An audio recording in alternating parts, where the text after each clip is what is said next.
Hello everyone. तो आपका जो आईपीएस पीओ मेंस एग्जाम है, अब 40 दिन के आसपास बचा है। ठीक है, तो हम लोग जो है मेंस के हाई लेवल क्वेश्चन जो खासकर अरिथमेटिक बेस्ड डीआई है उसको अच्छे से प्रैक्टिस करते हैं। ठीक है, क्योंकि जो क्वांट में आपको है अरिथमेटिक टॉपिक पे आपको डीआई और कैसलेट के क्वेश्चन जरूर पूछे जा सकते हैं। ठीक है, तो जो अरिथमेटिक बेस्ड डीआई को सॉल्व कर लेगा उसको मेंस के क्वांट में अच्छा मार्क्स आएगा ही आएगा। ठीक है, तो गाइज आज हम लोग सीखेंगे अरिथमेटिक बेस्ड डीआई के क्वेश्चन को सॉल्व करने का बेस्ट अप्रोच क्या है। ठीक है, तो इसके जो क्वेश्चन होंगे मोस्टली कंसेप्चुअल रहेंगे। तो होपफुली आप लोग की सारे अरिथमेटिक टॉपिक की जो कॉन्सेप्ट है वो क्लियर रहेंगे, क्योंकि सारे क्वेश्चन कंसेप्चुअल रहेंगे और high level new pattern question रहेंगे। ठीक है, तो हम लोग सीखेंगे अप्रोच इस तरह के क्वेश्चन को सॉल्व करने का मेंस एग्जाम में क्या है।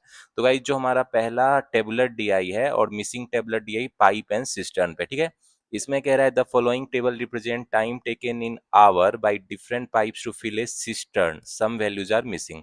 मतलब pipe A B C D F है और वो कितना टाइम लेता है सिस्टर्न यानी टंकी को फिल करने में वो दिया गया, और कोई कोई डाटा मिसिंग भी है, बी और सी के केस में मिसिंग है और एफ के केस में मिसिंग है। ठीक है, तो ये डाटा हमको क्वेश्चन में इंफॉर्मेशन दिया रहेगा, उसके अकॉर्डिंग इस डाटा को कलेक्ट करके क्वेश्चन सॉल्व करना है। ठीक है, तो गाइज इसके पहले क्वेश्चन पे आ जाते हैं, क्योंकि इसमें तो कुछ डाटा कलेक्ट करना नहीं है, स्ट्रेट फॉरवर्ड आपको डाटा दिया है जो वो सामने ही है। ठीक है, तो पहला क्वेश्चन में कह रहा है if A and C kept open for 4 hours then A is replaced by D and kept open for 5 more our.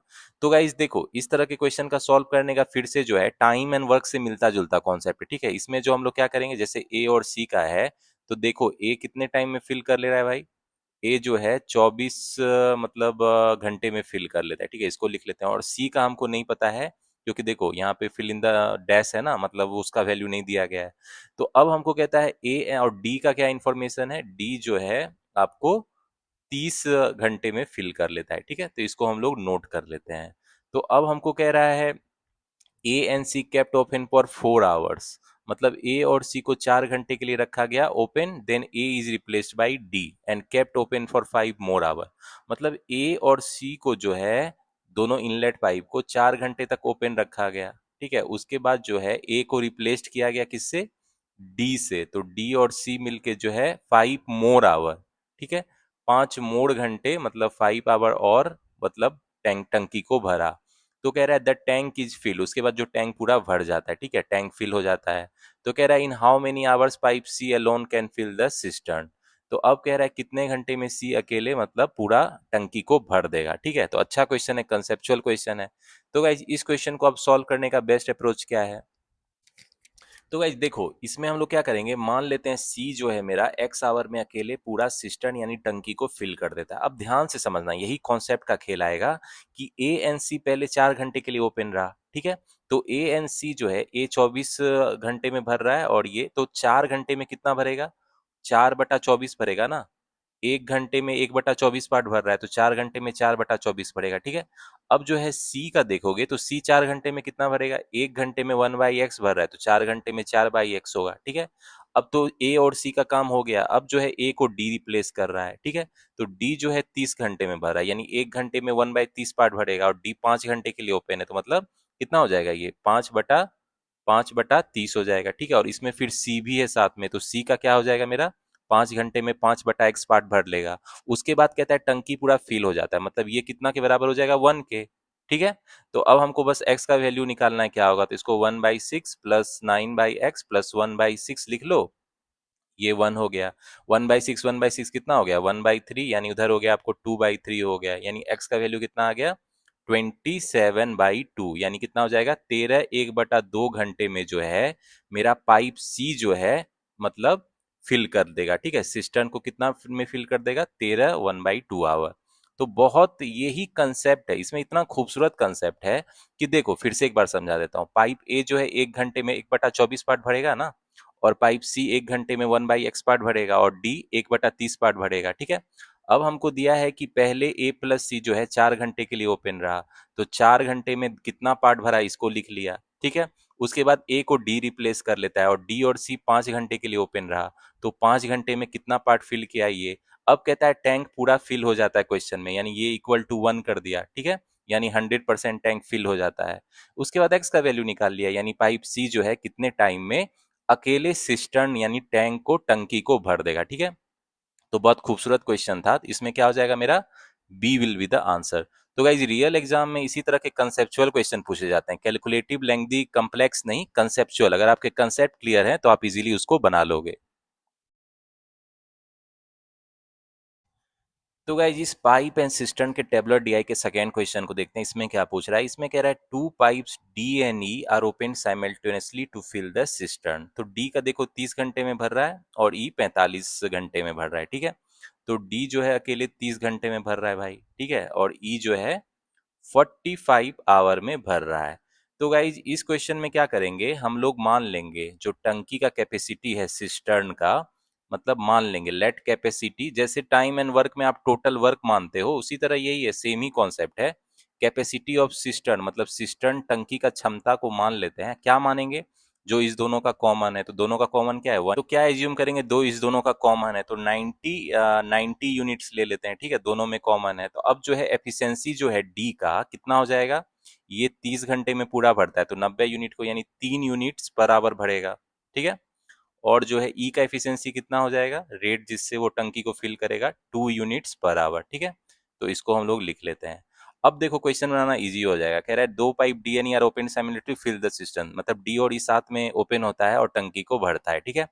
कह रहा है after how much time should D be closed so that E alone can fill the system in another 20 hour, ठीक है। तो कह रहा है कितने टाइम के बाद डी को बंद कर दिया जाए कि जो है ई अकेला सिस्टम को फिल कर दे अनदर 20 आवर में, ठीक है। तो फिर से देखो कंसेप्चुअल क्वेश्चन आ गया भाई, डी जो है डी को क्लोज किया जाए, ई जो है 20 घंटे में कितना भरेगा, 20 घंटे में कितना भरेगा, पहले इसको हम लोग सोचते हैं। तो देखो ई का कैपेसिटी 2 यूनिट पर आवर है, 1 घंटा में 2 यूनिट भर रहा है, तो 20 घंटा में कितना भरेगा भाई, 20 घंटा में कितना भरेगा, 40 यूनिट भरेगा, ठीक है। मतलब जो है अब कितना यूनिट स्टार्ट में बच गया, मतलब 50 यूनिट ना, स्टार्ट में 90 यूनिट टोटल है, 40 यूनिट ई को भरना पड़ेगा 20 घंटे में, मतलब 50 यूनिट्स जो है इसके लिए डी और ई दोनों साथ में था तभी ना, डी और ई दोनों था। तो ये 50 डी और ई का कंबाइन एफिशिएंसी कितना है, 5 यूनिट्स पर आवर है, ठीक है। 1 घंटा में 5 यूनिट भर रहा है, तो 50 यूनिट भरने में कितना टाइम लगाएगा डी और ई, 10 घंटा लगाएगा ना। तो मतलब कितने टाइम के बाद भाई डी को क्लोज कर दिया जाए और सिर्फ ई 20 घंटा मतलब करके 40 यूनिट कर दे, तो ये 10 आवर्स हो जाएगा ना। तो इसमें क्या हो जाएगा मेरा, D will be the answer. तो ये भी बहुत कंसेप्चुअल मजेदार क्वेश्चन था। तो अभी के दोनों क्वेश्चन बहुत अच्छे थे, कंसेप्चुअल क्वेश्चन थे, ठीक है। तो गाइस इस pipe and cistern tabular DI के नेक्स्ट क्वेश्चन पे आते हैं। देखो इसमें कह रहा है if C takes half of the time taken by F to fill the cistern, मतलब सी जो है हाफ टाइम लेता है जितना एफ लेता है। तो मतलब सी जितना टाइम ले रहा है भाई, देखो सी जो है सी जितना टाइम सी लेता है ये हाफ है जितना टाइम एफ लेता है सिस्टर्न को फिल करने में, ठीक है। तो इसको नोट कर लेते हैं इस इंफॉर्मेशन को, ठीक है। आगे क्या कह रहा है, F takes half of the time taken by B to fill the cistern, और जो टाइम एफ लेता है वो कितना है, हाफ जितना टाइम बी लेता है सिस्टर्न को फिल करने में, ठीक है। तो इसको भी नोट कर लेते हैं। अब आगे क्या कह रहा है, and all of them working together can fill the cistern in 48 hour, ठीक है, तीनों। और गाइज ऐसा बोल रहा है कि तीनों मिल के जो है टीबी टीसी और टीएफ तीनों मिल के कितने में सिस्टम को पूरा फिल कर देता है भाई, 48 आवर्स में, ठीक है। तो कह रहा है what is the time taken by F to fill the system, तो टाइम टेकन बाय एफ हमको निकालना है क्या होगा। तो गाइज देखो फिर इसमें कंटिन्यूड प्रोपोर्शन का कॉन्सेप्ट हम लोग यूज करेंगे। तो कैसे करेंगे भाई, देखो टीबी बाई टीएफ हमको कितना दिया गया है, ये है 2:1 है, ठीक है। और जो है मेरा T F by T C कितना है, ये आपको है, ये है 2:1, ठीक है, ये भी 2:1 है।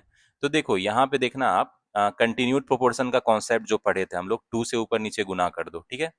तो देखो ये कितना हो गया आपको, ये हो गया 2, ये हो गया 4:2। तो अब जो है टीबी टीएफ और टीसी का रेशियो कितना हो जाएगा, देखो ये जब 4 है तो ये 2 है और ये 2 है तो ये 1 है, ठीक है। तो ये रेशियो हो गया time taken by B F C to fill the tank, ठीक है, ये टाइम हो गया। तो गाइज देखो इसका मतलब क्या है, मान लो जो है हमारा सी जो है एक्स आवर लेता है फिल करने में, ठीक है, तो बी कितना लेगा। तो गाइज यहाँ से मेरा टी एफ कितना टाइम लेगा, ये जो है 2x लेगा, और जो है मेरा टीबी कितना टाइम लेगा, 4x लेगा, इतना आवर लेगा फिल करने में, ठीक है। तो ज्यादा टाइम बी ले रहा है, फिर एफ ले रहा है, फिर सी ले रहा है। अब हमको देखो 1 घंटा इतना ये घंटा फिल करने में ले रहा है तीनों, तो 1 घंटे में कितना 1/x पार्ट, ये 1/2x पार्ट और ये 1/4x पार्ट फिल करेगा ना। अब ये क्वेश्चन में दिया गया है तीनों मिल के जो है कितना टाइम ले रहा है, 48 आवर्स में फिल कर दे रहा है, तो मतलब ये इक्वल टू 1/48 हो जाएगा ना। तो अब यहाँ से 4x एलसीएम ले लो, 4+2+1, 1/48 हो गया। अब जो है ये देखो आपको 12 से चला गया, तो x का वैल्यू कितना आ गया, 4 2 6 एक साथ 84 आ गया, ठीक है, 84 आवर आ गया। तो हमको चाहिए कि f कितना टाइम ले रहा है, तो f कितना टाइम लेगा भाई, 2 × 84 लेगा, क्योंकि x का वैल्यू 2 आ गया है, तो ये कितना हो जाएगा, 168 आवर्स में जो है f सिस्टर्न को पूरा फिल कर देगा, ठीक है। इसमें क्या हो जाएगा मेरा, D will be the answer. तो गाइस जब आते हैं इस पाइप सिस्टर्न के टेबुलर डीआई के फोर्थ क्वेश्चन को देख लेते हैं। इसमें कह रहा है 2 pipe A and D can fill the cistern, मतलब 2 pipe A and D cistern को फिल कर सकता है। तो ए का तो हमको पता है अकेले 24 घंटे में भर देता है और डी 30 घंटे में, ठीक है। तो ए अकेले भर देता है भाई 24 घंटे में और डी जो है 30 घंटे में भर देता है, ठीक है। तो अब हम लोग क्या करेंगे, फिर से मान लेंगे जो सिस्टर्न का कैपेसिटी है उसको कुछ एज्यूम कर लेंगे जो दोनों में कॉमन हो, ठीक है। टाइम एंड वर्क में जैसे टोटल वर्क एज्यूम करते हैं ना, उसी तरह लेट कैपेसिटी ऑफ सिस्टर्न। तो सिस्टर्न में ये जो होता है टैंक होता है, टंकी जो बोलते हैं हिंदी में, ठीक है, ध्यान रखना। तो उस क्षमता मान लेते हैं, उसका जो है दोनों का कॉमन क्या है भाई। तो देखो इसका जो तरीका है 24 और 30 का आप एलसीएम ले लो, अगर आपको नहीं समझ आए कि क्या कॉमन ले तो इसका जो है एलसीएम ले लो। तो इसमें जैसे 2 से जाएगा 12 और 15 हो जाएगा, फिर ये 3 4 5, 4 5 20 या 60 दूना 120, ठीक है। तो 120 दोनों का कॉमन है, तो इतना यूनिट ले लो। तो एफिशिएंसी ए का कितना हो जाएगा, 5 यूनिट्स पर आवर होगा, और डी का एफिशिएंसी कितना हो जाएगा, 4 यूनिट पर आवर, ठीक है। अब क्वेश्चन आगे पढ़ते हैं। कह रहा है if they are open on alternative hour and if pipe A is open first, मतलब ए पहले ओपन किया जाता है, फिर डी, फिर ए, फिर डी, ठीक है। तो कह रहा है in how many hours will the cistern will be full, मतलब जो पूरा टंकी का 120 यूनिट है कितने में फिल होगा। तो बहुत अच्छा क्वेश्चन है। इसमें देखो अगर ए पहला घंटा में 5 यूनिट भर देगा, डी दूसरा घंटा में 4 यूनिट भर देगा, ठीक है। इसी तरह ये दोनों चलता जाएगा और टोटल 120 यूनिट भरता है, ठीक है। तो कितने में फिल हो जाएगा भाई, सोचो सोचो। तो देखो पहला 2 घंटा में जो है, पहला 2 आवर्स में ए और डी मिलके कितना भर ले रहा है भाई, ये आपको 9 यूनिट्स भर ले रहा है, ठीक है। तो अब हमको 120 के क्लोज पहुंचना है कि नहीं। तो अब सोचो आप किसके क्लोज क्या है, 12 है, मतलब ये आपको 20। तो गाइस 2 घंटे में जो है ए और डी मिलके 9 यूनिट भरेगा, तो हमको 120 यूनिट टोटल भरना है, ठीक है। तो अगर सोचोगे आप कि इसमें 13 से गुना कर दो, यानी 26 घंटे में कितना भर देगा ए और डी मिलके, कितना भर देगा, 13 × 9 यानी 117 यूनिट भर देगा, ठीक है। तो अब मेरा 3 यूनिट बच गया, रिमेनिंग कितना बच गया मेरा, जितना भरना है 3 यूनिट बच गया, ठीक है।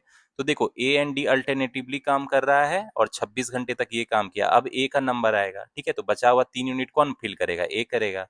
तो कितना टाइम लेगा भाई ए, 3 यूनिट बचा है और ए का एफिशिएंसी कितना है, देखो यहाँ से 5 यूनिट पर आवर भर कर रहा है, तो इतना लेगा। तो टोटल टाइम कितना लगेगा, टोटल टाइम जो है ए और डी को कितना लगेगा पूरा टंकी को फिल करने में, 26 घंटा प्लस 3/5 और लगेगा, तो यानी कितना हो जाएगा 26, 3/5 आवर्स में जो है पूरा टंकी फिल हो जाएगा, अगर A and D alternatively open रहे, ठीक है। तो इसमें क्या हो जाएगा मेरा, B will be the answer. तो गाइज इस pipe and system tabular DI का जो लास्ट क्वेश्चन है ये आपके होमवर्क के लिए, ठीक है। तो मुझे इसका आंसर बताना कमेंट सेक्शन में क्या होगा, और इसके जितने क्वेश्चन थे सभी बहुत खूबसूरत और कंसेप्चुअल क्वेश्चन थे, ठीक है। तो जो आपको आईपीएस पीओ 2026 का मेंस हो या एसबीआई को आईपीएस एसबीआई पीओ मेंस हो, इसमें इसी तरह के कंसेप्चुअल क्वेश्चन पूछे जाएंगे, ठीक है। तो मेक श्योर इस तरह के कंसेप्चुअल क्वेश्चन को ज्यादा प्रैक्टिस करना, जो कि एग्जाम रेलिवेंट है, एग्जाम में इसी तरह के क्वेश्चन आपको आने वाले, ठीक है। तो मुझे इस डीआई का जो लास्ट क्वेश्चन इसका करेक्ट आंसर बताना, और इस डाटा को यूज कर लेना, जो डाटा आपको दिया है कि पाइप कितने टाइम में टंकी फिल कर देता है अकेले, इस डाटा को यूज करके मुझे इस लास्ट क्वेश्चन का करेक्ट आंसर बताना कमेंट सेक्शन में क्या होगा। तो गाइस अब आते हैं अगला जो आपका डीआई है प्रॉफिट एंड लॉस पे बेस है, ठीक है। और इसमें जो है कुछ डाटा मिसिंग भी है। इसमें दिया है following table shows the cost price दिया है, मार्क प्राइस दिया है, percentage of discount, profit and loss given, ठीक है। सम वैल्यूज आर मिसिंग, तो कुछ वैल्यू मिसिंग भी है। इसमें आपको item A B C D F है, उसका cost price, mark price, discount, profit and loss दिया है, ठीक है। तो अब मिसिंग डाटा का वैल्यू हम क्वेश्चन में जो इन्फॉर्मेशन दिया रहेगा उसको यूज करके कैलकुलेट करेंगे, ठीक है। तो आप डायरेक्ट क्वेश्चन पे आ जाते हैं। तो देखो क्वेश्चन में क्या कह रहा है, पहला क्वेश्चन में if the shopkeeper mark up the price of the item A by 20%, ठीक है। तो देखो कॉस्ट प्राइस आइटम ए का कितना है, देख लो ऊपर में डाटा 20,000 रुपया है ना। अब जो है शॉपकीपर इसको 20% से मार्कअप कर रहा है, तो मार्क प्राइस कितना हो जाएगा, 20% से मार्कअप है यानी 20,000 गुना 120/100 हो जाएगा। ठीक है, तो ये कितना हो जाएगा आपको, 2 जीरो हटा दो, ये हो जाएगा 24,000। ठीक है, 24,000 हो जाएगा ना। ये हो गया मार्क प्राइस आइटम ए का। अब क्या कह रहा है, and due to less demand the shopkeeper allowed X% discount on the item, then find the value of X. तो गाइज अब क्या कह रहा है कि कम डिमांड होने के कारण शॉपकीपर को इस पे डिस्काउंट देना पड़ा X% का। ठीक है, तो कह रहा है एक्स का वैल्यू निकालने के लिए क्या होगा। तो गाइज देखो ए आइटम के केस में हमको प्रॉफिट 8% का दिया है, तो इस डाटा को यूज करेंगे तो प्रॉफिट कितना है ए आइटम के लिए 8% है। तो यहाँ से हमको सेलिंग प्राइस पता चल जाएगा ना। कॉस्ट प्राइस जो है 20,000 है, ठीक है, उस पर प्रॉफिट कितना है 8% है, तो 108/100 हो जाएगा ना। तो ये कितना हो जाएगा आपको, 216 ठीक है। तो ये आपको हो गया सेलिंग प्राइस। सेलिंग प्राइस हमको पता चल गया। अब देखो हमको क्या चाहिए, डिस्काउंट जो है वो चाहिए, परसेंटेज डिस्काउंट चाहिए, क्या होगा परसेंटेज डिस्काउंट, एक्स वही है, परसेंटेज डिस्काउंट है। तो ये क्या होता है आपको, mark price minus selling price. ठीक है, डिवाइडेड बाय क्या होता है, मार्क प्राइस। हमेशा मार्क प्राइस पे डिस्काउंट हम लोग कैलकुलेट करते हैं, इंटू 100, इतना ही परसेंट होगा ना। तो ये कितना हो जाएगा आपको, 22,000 में 2,000 हो गया और इधर 2400 आ गया। ठीक है, 2400 आ गया, वाह, ये तो मजा आ गया आपको। कैलकुलेशन देख रहे हो कितना सिंपल है। तो मेंस के क्वेश्चन के बेसिकली कैलकुलेशन सिंपल रहेगा, बस कंसेप्चुअल रहेंगे क्वेश्चन। ठीक है, तो ये कितना हो गया, 10% हो गया आपको। ठीक है, तो 10% जो एक्स का वैल्यू पूछ रहा था कितना डिस्काउंट देगा दुकानदार, तो 10% हो जाएगा, C will be the answer. तो गाइज आप इस आते हैं प्रॉफिट एंड लॉस टीआई के सेकेंड क्वेश्चन में क्या कह रहा है, the shopkeeper allowed two successive discount of 10% and 20% on the item B. तो देखो आइटम बी के लिए हमको क्या दिया है, मार्क प्राइस दिया है भाई। तो जो दिया है डाटा उसको यूज करेंगे, 18,000 का मार्क प्राइस है। ठीक है, इसको लिख लेते हैं। और क्या दिया हुआ है भाई, प्रॉफिट दिया हुआ है 20% का, तो आइटम बी पे जो प्रॉफिट है वो 20%, इसको भी लिख लेते हैं। अब कहता है शॉपकीपर दो सक्सेसिव डिस्काउंट दिया, तो मैंने आपको सक्सेसिव डिस्काउंट का कॉन्सेप्ट बताया है ना। अगर दो सक्सेसिव डिस्काउंट हो तो नेट डिस्काउंट कितना होता है, या इफेक्टिव डिस्काउंट जो है क्या होता है, 10+20 -10 × 20/100। ठीक है, तो होपफुली इसको तो मैंने बहुत बार बताया हुआ है। तो ये कितना हो जाएगा आपको, 30 में से 2 गया, 28% का नेट डिस्काउंट हो जाएगा। ठीक है, अब हमको परसेंटेज डिस्काउंट पता चल गया 28 है, परसेंटेज डिस्काउंट इतना है, तो ये कितना होता है, mark price minus selling price जो है आइटम बी का। ठीक है, डिवाइडेड बाय क्या होता है, मार्क प्राइस। ठीक है, अब देखो 2 जीरो यहां से चला गया, और ये कितना हो गया, 180 × 28। ठीक है, और ये कितना हो गया, 18,000, और माइनस हमको ये निकालना है सेलिंग प्राइस बी का क्या होगा। तो यहां से इजीली कैलकुलेट कर लो।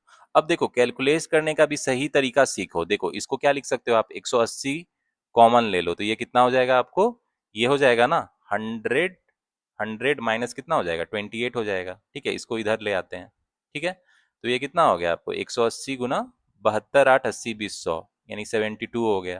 ठीक है, तो इसको भी मल्टीप्लाई कर दो, कितना हो जाएगा ये, इसको आप 180 गुना 72 फटाफट कर दो, जीरो दूना जीरो, और दूना 16 का 6, हाथ में एक, दुक्का दो एक, 3, जीरो से जीरो, और 7 56 5, 7 का 7 5 12, जीरो 6 6 3 9 12,960। यानी सेलिंग प्राइस जो है आइटम बी का भी हमको पता चल गया 12,960 है। ठीक है, ये पता चल गया। तो गाइज अब हमको क्या चाहिए, इस क्वेश्चन में पूछ क्या रहा है, आगे देखते हैं। And the shopkeeper paid 5% commission on selling price to an agent for selling the item. मतलब जो है इस जो सेलिंग प्राइस पे 5% का कमीशन दिया, तो 5% इसका कितना, तो गाइस सेलिंग प्राइस जो आइटम बी का हमको पता चल गया 12,960 है। अब क्या कह रहा है कि shopkeeper paid 5% commission on the selling price to an agent for selling the item. अब इस आइटम को बेचने के बाद इस पे कमीशन भी देना पड़ता है उसको, कितना है भाई, 5% कमीशन। तो कितना कमीशन देना पड़ा ये निकाल लेते हैं। ठीक है, कमीशन कितना दे रहा अपना, सेलिंग प्राइस पे 5% का कमीशन, यानी 5% यानी 1/20 हो गया। तो ये कितना हो गया आपको, 2 × 12 648 रुपीज जो है उसको कमीशन देना पड़ा। ठीक है, तो सेलिंग प्राइस क्या हो जाएगा आइटम बी का, आफ्टर गिविंग कमीशन जो है, न्यू सेलिंग प्राइस क्या हो जाएगा, न्यू सेलिंग प्राइस 12,960 था सेलिंग प्राइस, कमीशन देना पड़ा तो उसको माइनस करना पड़ेगा 648 को। ठीक है, तो ये कितना हो जाएगा, 12,312, इतना न्यू सेलिंग प्राइस हो गया। तो हमको आगे क्या कह रहा है, then find the approximate profit percent if he would have allowed a single discount of 5% and no commission for selling the item. तो कह रहा है अगर वो सिंगल डिस्काउंट 5% देता, ठीक है, और कोई कमीशन नहीं देता, नो कमीशन, तो उसको कितना परसेंट प्रॉफिट होता हमको ये निकालना है, ठीक है। तो उसको जो परसेंटेज प्रॉफिट क्या होता ये हमको निकालना है, ठीक है। तो सबसे पहले तो हम लोग इस कॉस्ट प्राइस निकाल लेंगे। आइटम बी का जो कॉस्ट प्राइस है वो कितना होगा, इनिशियली जो प्रॉफिट था आपको कितना था, 20% था ना, तो हम लोग उसके बेसिस पे निकाल लेंगे। New selling price after giving commission 12,312 है, और आपको 100 बटा कितना हो जाएगा, 120 डायरेक्ट कर देता हूँ, ये कितना हो गया 5 6, क्योंकि प्रॉफिट स्टार्ट में 20% था, ये ध्यान में रखना, ठीक है। तो ये कितना हो जाएगा, 6 दूना 12, 6 जीरो 6 पचे 30, 2052, ठीक है। तो ये कितना हो जाएगा आपको 10,260, ठीक है। तो अब जो है ये पता चल गया कॉस्ट प्राइस। अब कह रहा है जब सिंगल डिस्काउंट 5% और नो कमीशन देता तो हमको चाहिए परसेंटेज प्रॉफिट, ठीक है। तो सेलिंग प्राइस क्या हो जाएगा जब सिंगल डिस्काउंट देगा भाई, सेलिंग प्राइस क्या हो जाएगा जब सिंगल डिस्काउंट देगा, थोड़ा सोचो आप। 5% का डिस्काउंट दे रहा है तो सेलिंग प्राइस क्या हो जाएगा, 18,000 मार्क प्राइस है, यानी उसका 95% पे बेचेगा, क्योंकि 5% का डिस्काउंट दे रहा है। तो इस केस में सेलिंग प्राइस कितना हो जाएगा, ये हो जाएगा 18 × 5 = 90, ये हो जाएगा 17,100, ठीक है। तो इतना सेलिंग प्राइस होता अगर वो 5% का सिर्फ सिंगल डिस्काउंट देता आइटम बी पे, ठीक है, और कोई कमीशन भी चार्ज नहीं कर रहा है, तो डायरेक्ट सेलिंग प्राइस यही हो जाएगा, ठीक है। तो इसमें प्रॉफिट अर्न कितना हो जाएगा, प्रॉफिट क्या हो जाएगा, selling price minus cost price. तो कॉस्ट प्राइस, सेलिंग प्राइस आपका कितना है 17,100, और कॉस्ट प्राइस क्या है 10,260, ठीक है। कॉस्ट प्राइस तो सेम रहेगा, कॉस्ट प्राइस तो कोई उसके साथ चेंजेस नहीं हो रहा है, ठीक है। तो ये कितना हो जाएगा आपको ₹6,840, ठीक है। अब परसेंटेज प्रॉफिट क्या होगा भाई, परसेंटेज प्रॉफिट क्या होगा, profit divided by cost price into 100, ये हो जाएगा ना, इतना परसेंट, यानी ये कितना हो जाएगा, तो ये हो जाएगा 60 नियरली आ जाएगा आपको, 66.66% आ जाएगा, ठीक है। मतलब बोल सकते हो 67% बोल सकते हो, ठीक है। तो हमको यही पूछ रहा है ना कि अब जो है नया प्रॉफिट क्या होगा जब सिंगल डिस्काउंट 5% का कोई कमीशन नहीं देगा, तो इसमें क्या हो जाएगा, D 67% will be the answer. तो गाइज अब आते हैं इस प्रॉफिट लॉस डीआई के अगले क्वेश्चन में क्या कह रहा है, if the shopkeeper had bought the item C at 4% less and sold it for ₹600 more, he would have gained 118 3/4%, then find the cost price of item C. तो item सी के लिए हमको क्या दिया है भाई, देखो सिर्फ प्रॉफिट 10% का दिया है, ठीक है। तो आइटम सी के लिए सिर्फ हमको डाटा जो दिया है प्रॉफिट 10% है, इसको लिख लेते हैं, ठीक है। अब कह रहा है अगर shopkeeper had bought the item C at 4% less, 4% कम पे खरीदता और 600 रुपये ज्यादा पे बेचता, ठीक है। तो मान लेते हैं कॉस्ट प्राइस जो आइटम सी का, इसको कुछ मान लेते हैं 100x मान लेते हैं, ठीक है, 100x मान लेते हैं। तो अब जो है कॉस्ट प्राइस अगर 4% कम होता है, यानी 4% कितना हो जाएगा इसका 96x होता, ठीक है। और जो है उसका सेलिंग प्राइस कितना होता, अब इस केस में सेलिंग प्राइस पहले निकाल लेते हैं, कितना हो जाएगा, प्रॉफिट 10% तो 110x हो जाएगा। तो कह रहा है और सोल्ड करता 600 ज्यादा पे, ओरिजिनल सेलिंग प्राइस कितना है और 600 पे ज्यादा सेल करता, तो उसको प्रॉफिट हमको दिया है। तो भाई अब हम लोग क्या करेंगे, ये एक्स का वैल्यू निकाल लेते हैं, ये selling price minus cost price, गाई कॉस्ट प्राइस इंटू 100 कितना दिया गया है हमको, 118 3/4, ठीक है। तो यहाँ हम लोग क्या करेंगे भाई, x का वैल्यू निकाल लेंगे। तो हमको चाहिए कॉस्ट प्राइस ऑफ आइटम सी क्या होगा। तो कॉस्ट प्राइस जो आइटम सी का है स्टार्ट में पूछ रहा है वो क्या होगा, 100x जो माने थे वो क्या होगा। तो गाइज यहाँ से हम लोग क्या करेंगे, x का वैल्यू निकाल लेंगे, ठीक है। तो आप जो x का वैल्यू निकालोगे तो ये आपको आ जाएगा 15 आ जाएगा, ठीक है। ये आपको 150 आ जाएगा, ठीक है, चेक करना 150 ही आएगा। तो कॉस्ट प्राइस कितना हो जाएगा आइटम सी का 100x, यानी 15,000 हो जाएगा, ठीक है। तो कैलकुलेशन बेसिकली आप लोग कर लोगे, कॉन्सेप्ट सीखने की जरूरत होती है, ठीक है। इसमें क्या हो जाएगा मेरा, B will be the answer.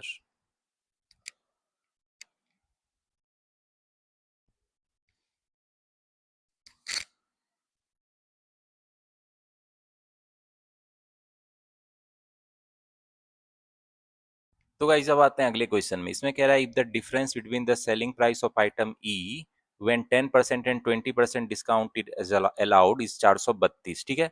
तो आइटम ई के लिए देखो क्या दिया गया है, कॉस्ट प्राइस दिया गया है। तो कॉस्ट प्राइस आइटम ई का लिख लेते हैं, कितना है भाई कॉस्ट प्राइस क्वेश्चन में दिया गया है 4,000 रुपया, इसको लिख लेते हैं। और कुछ दिया गया है? 5% का लॉस भी है, चलो अच्छी बात है। लॉस 5% का है तो मतलब सेलिंग प्राइस पता चल जाएगा ना। सेलिंग प्राइस कितना हो जाएगा? 4,000, कॉस्ट प्राइस का 95% हो जाएगा, ठीक है। तो ये कितना हो जाएगा आपको?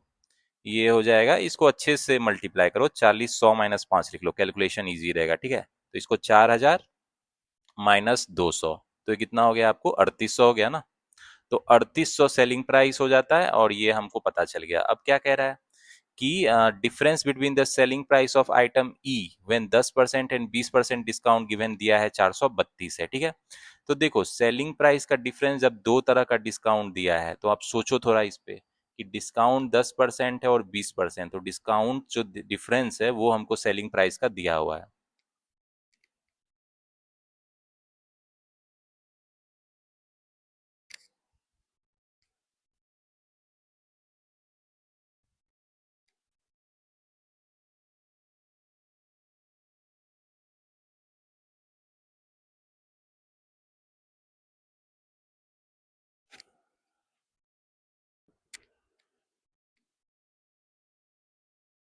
तो गाइज अब क्या करेंगे हम लोग, मान लेंगे मार्क प्राइस जो आइटम ई का है, इसको कुछ एज्यूम कर लो 100x है, ठीक है। अब अगर डिस्काउंट 10% हो, पहला वाला डिस्काउंट 10% हो, तो सेलिंग प्राइस क्या हो जाएगा? सेलिंग प्राइस क्या हो जाएगा मेरा? ये हो जाएगा आपको 90x हो जाएगा, ठीक है। 90% पे सेल करेगा। अब जो है डिस्काउंट अगर 20% होगा, तो सेलिंग प्राइस क्या हो जाएगा मेरा भाई? ये सेलिंग प्राइस 1, इसको 2 कर लो, तो ये कितना हो जाएगा आपको? 80% पे बेचा गया, यानी 80x है। अब जो है सेलिंग प्राइस का डिफरेंस हमको दिया है, कितना है? 432 है, ठीक है। तो x कितना हो गया यहाँ से? 432/10 लिख लो। तो मतलब मेरा मार्क प्राइस जो है आइटम ई का कितना हो जाएगा? ये 100x है, यानी 100x का वैल्यू 432/10 है, तो यानी कितना हो गया? 4,320 रुपया क्या हो जाएगा मेरा मार्क प्राइस आइटम ई का। तो कह रहा है then find by how much percent should the shopkeeper allow discount so that he neither gain nor loss by selling the item. मतलब प्रॉफिट बेसिकली जीरो हो, मतलब ना गेन हो ना लॉस हो, तो बेसिकली कॉस्ट प्राइस और सेलिंग प्राइस सेम हो, तो इसके लिए कॉस्ट प्राइस ई का और सेलिंग प्राइस दोनों सेम हो, ये कंडीशन है। तो इसके लिए कितना कह रहा है? परसेंटेज डिस्काउंट देगा, ठीक है। तो इस केस में परसेंटेज डिस्काउंट क्या हो जाएगा भाई? देखो, मार्क प्राइस तो 4,320 है, और सेलिंग प्राइस जो है वो कॉस्ट प्राइस के इक्वल है, तो कॉस्ट प्राइस कितना है? आपको 4,000 है, ठीक है। तो ये हो जाएगा, ये 4,320 इंटू 100, ठीक है। इतना परसेंट डिस्काउंट देगा कि ना तो उसको प्रॉफिट होगा ना लॉस होगा। तो ये 320 हो गया बटा 432, ये हो गया, इतना हो गया। तो नियरली 8 से थोड़ा कम है, 7 पॉइंट समथिंग होगा, 7.4 सी विल बी द आंसर।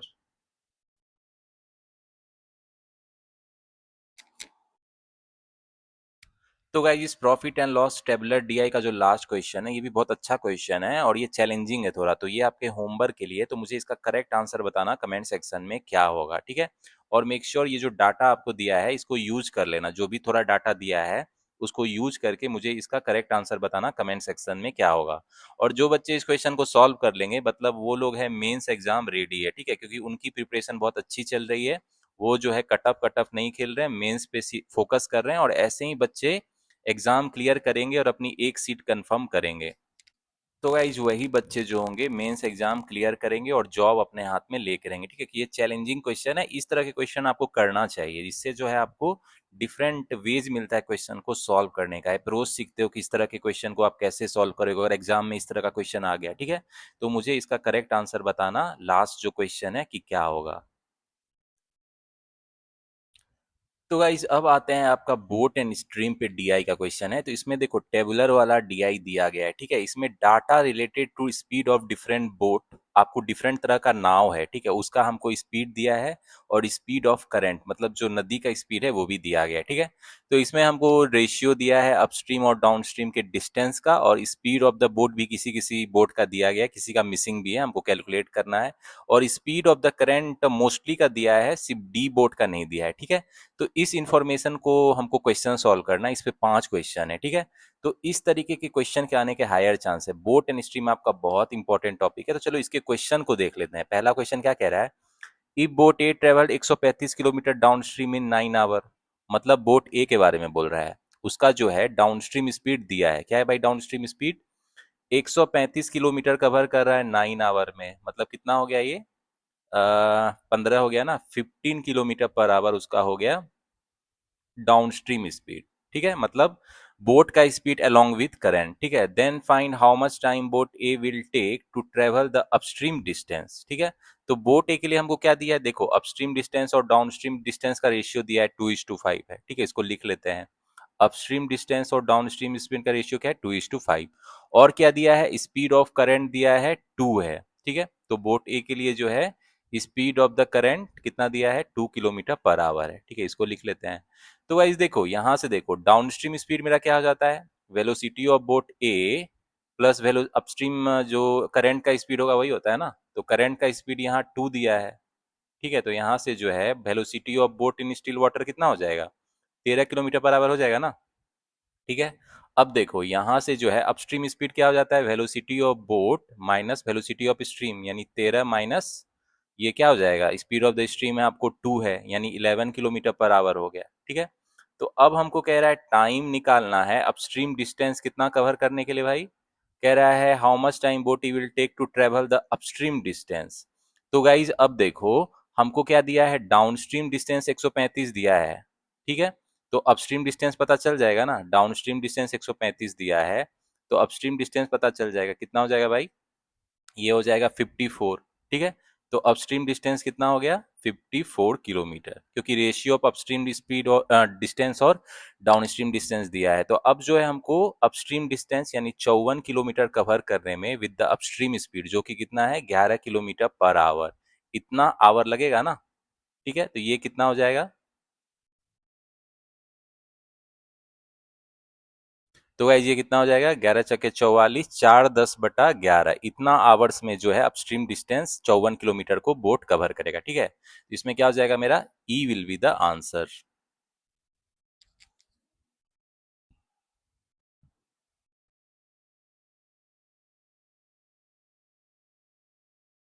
अब गाइस आते हैं इस बोट एंड स्ट्रीम डीआई के नेक्स्ट क्वेश्चन में, देखते हैं क्या पूछ रहा है। इसमें कह रहा है speed of the boat C is 12 km/h। ठीक है, तो speed of the boat C कितना दिया गया है हमको, 12 km/h है, और ये स्टिल वाटर में है। ठीक है, तो ये ध्यान में रखना।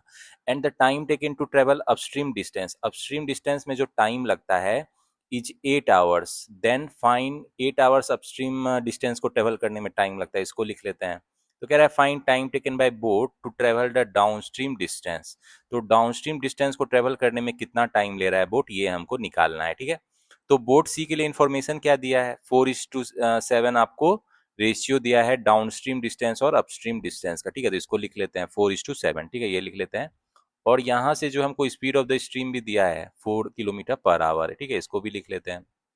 जो इन्फॉर्मेशन दिया है उसको नोट कर लेते हैं। तो अब स्पीड ऑफ द बोट 12 है और स्पीड ऑफ द स्ट्रीम 4 है, तो डाउन स्ट्रीम स्पीड क्या होगा, speed of the boat plus speed of the stream यानी 16 हो जाएगा, इतना km/h। और अपस्ट्रीम स्पीड क्या हो जाएगा, दोनों का डिफरेंस यानी 8 km/h। ठीक है, इसको लिख लिए। अब देखो मेरा जो है अपस्ट्रीम डिस्टेंस यहाँ से निकल जाएगा ना, upstream distance divided by upstream velocity कितना है 8, ये 8 के बराबर है, यानी अपस्ट्रीम डिस्टेंस कितना हो गया 64 km। ठीक है, अब यहाँ अपस्ट्रीम डिस्टेंस पता चल गया तो डाउनस्ट्रीम डिस्टेंस पता चल जाएगा ना, डाउनस्ट्रीम डिस्टेंस कितना हो जाएगा आपको, ये हो जाएगा डाउनस्ट्रीम डिस्टेंस हो जाएगा 7×42 112 km हो जाएगा। ठीक है, क्योंकि रेशियो दिया था ना डिस्टेंस का।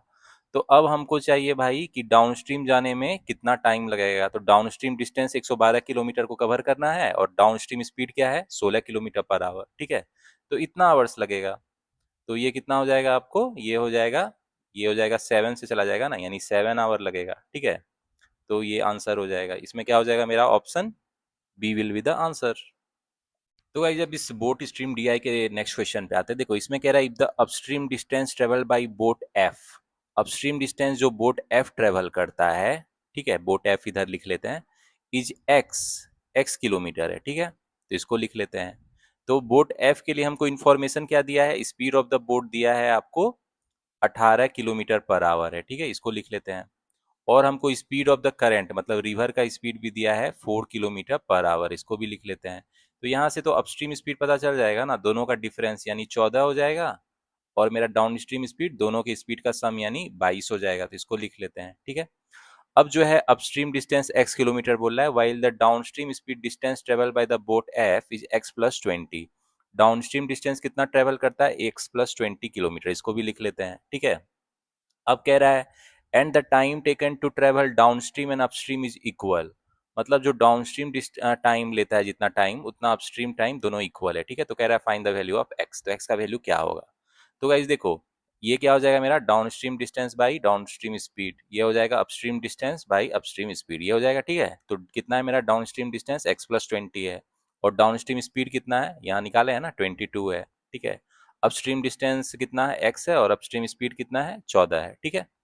तो ये कितना हो जाएगा, 11, और ये 7 हो जाएगा। तो क्रॉस मल्टीप्लीकेशन कर दो, 7x plus 140 is equal to 11x हो गया, यानी 4x आपको 140 हो गया, यानी x कितना हो गया, 35 हो गया, ठीक है। तो मतलब x का वैल्यू कितना हो गया, 35 हो गया। तो इसमें क्या हो जाएगा मेरा, C will be the answer.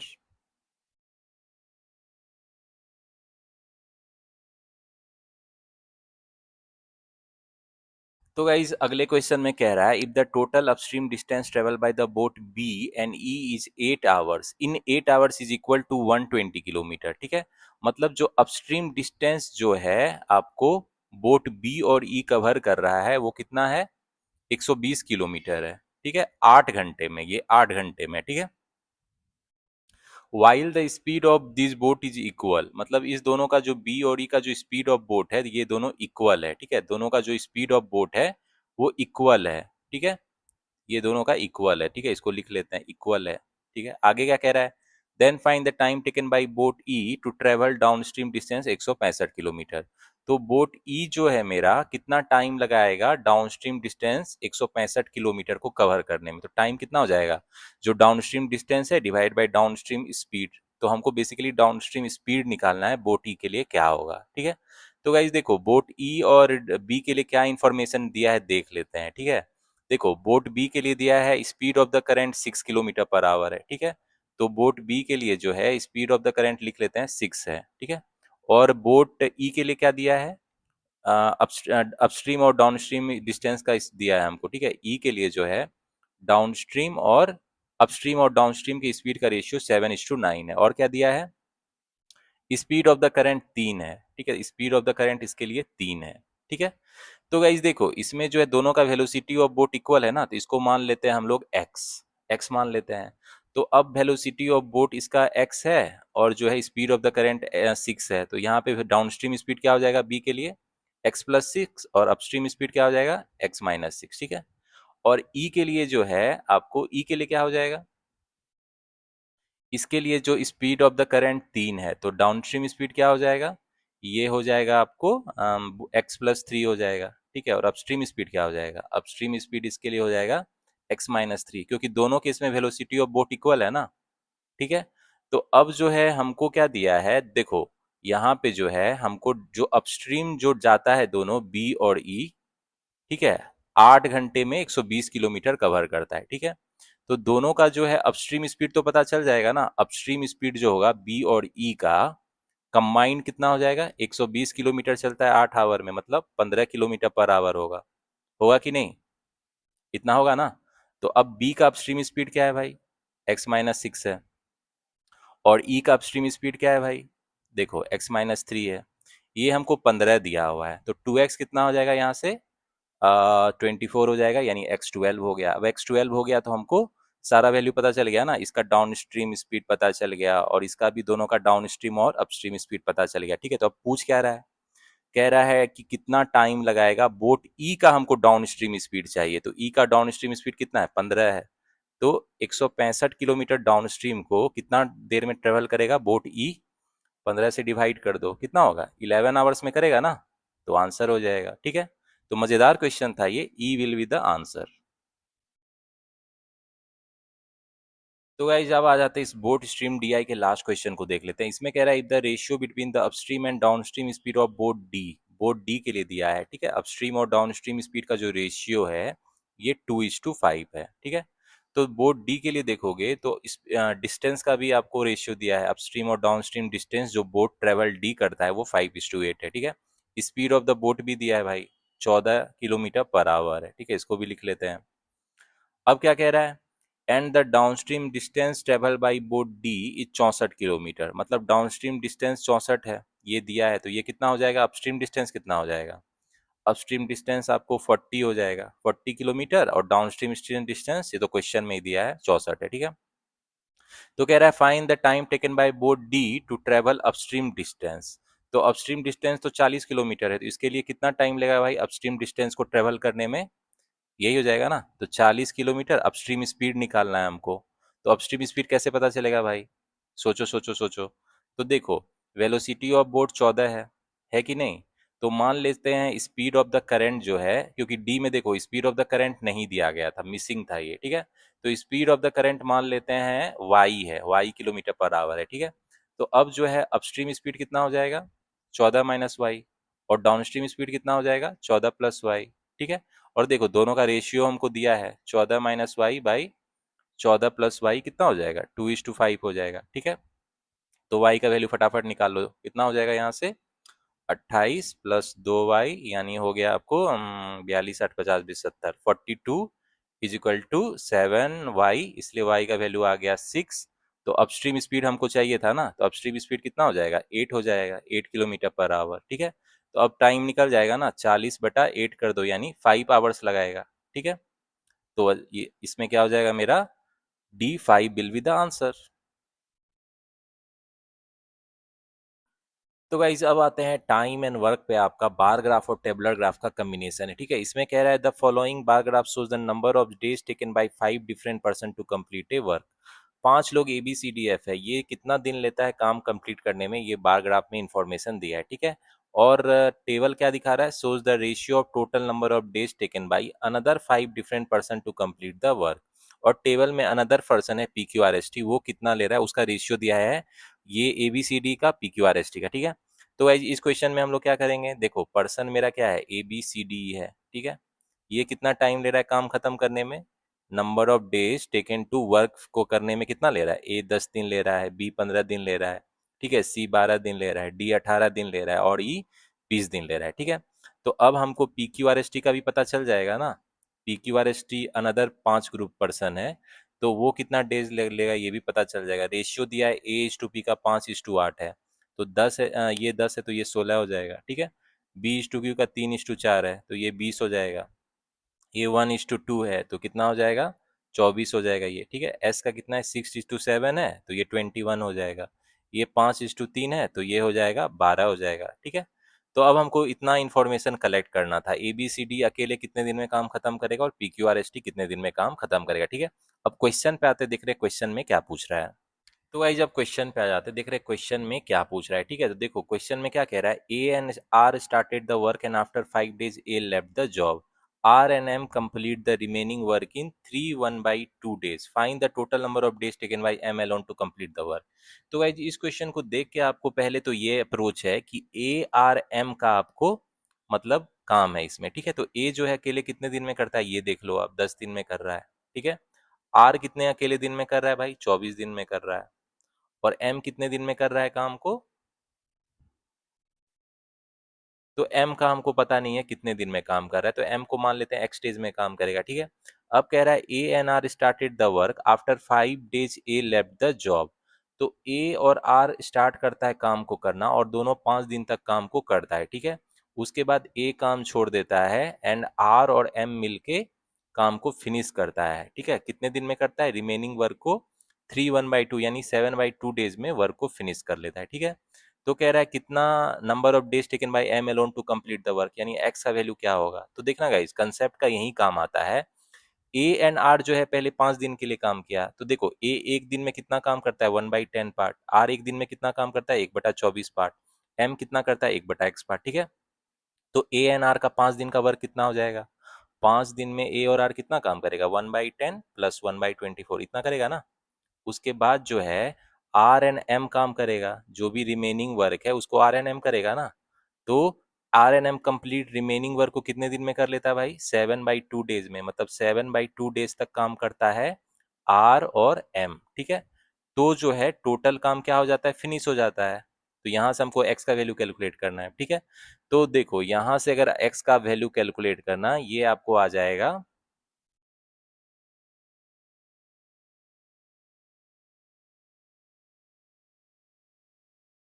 तो गाइस यहाँ से आप एक्स का वैल्यू कैलकुलेट करोगे तो ये आपको 24 आ जाएगा, ठीक है, 24 डेज, ठीक है, चेक कर लेना, 24 डेज ही आएगा।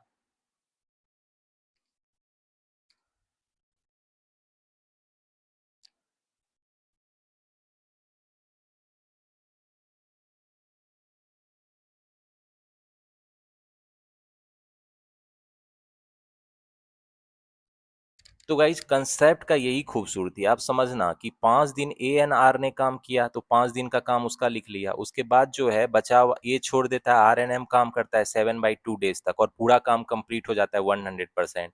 तो इस इक्वेशन को जो लिखना सीख जाएगा वही कंसेप्ट का जो है मतलब असली समझा है टाइम एंड वर्क का, ठीक है। तो बेसिकली आपको ये इक्वेशन लिखना था, तो एक्स का वैल्यू इतना, एम अकेले कितने दिन में काम खत्म करेगा ये पता चल जाता आपको। तो होपफुली आप इस इक्वेशन को समझ गए होगे कि मैंने कैसे लिखा है, ठीक है। तो गाइस इसमें क्या हो जाएगा, मेरा ए 24 डेज मेरा क्या हो जाएगा, आंसर हो जाएगा।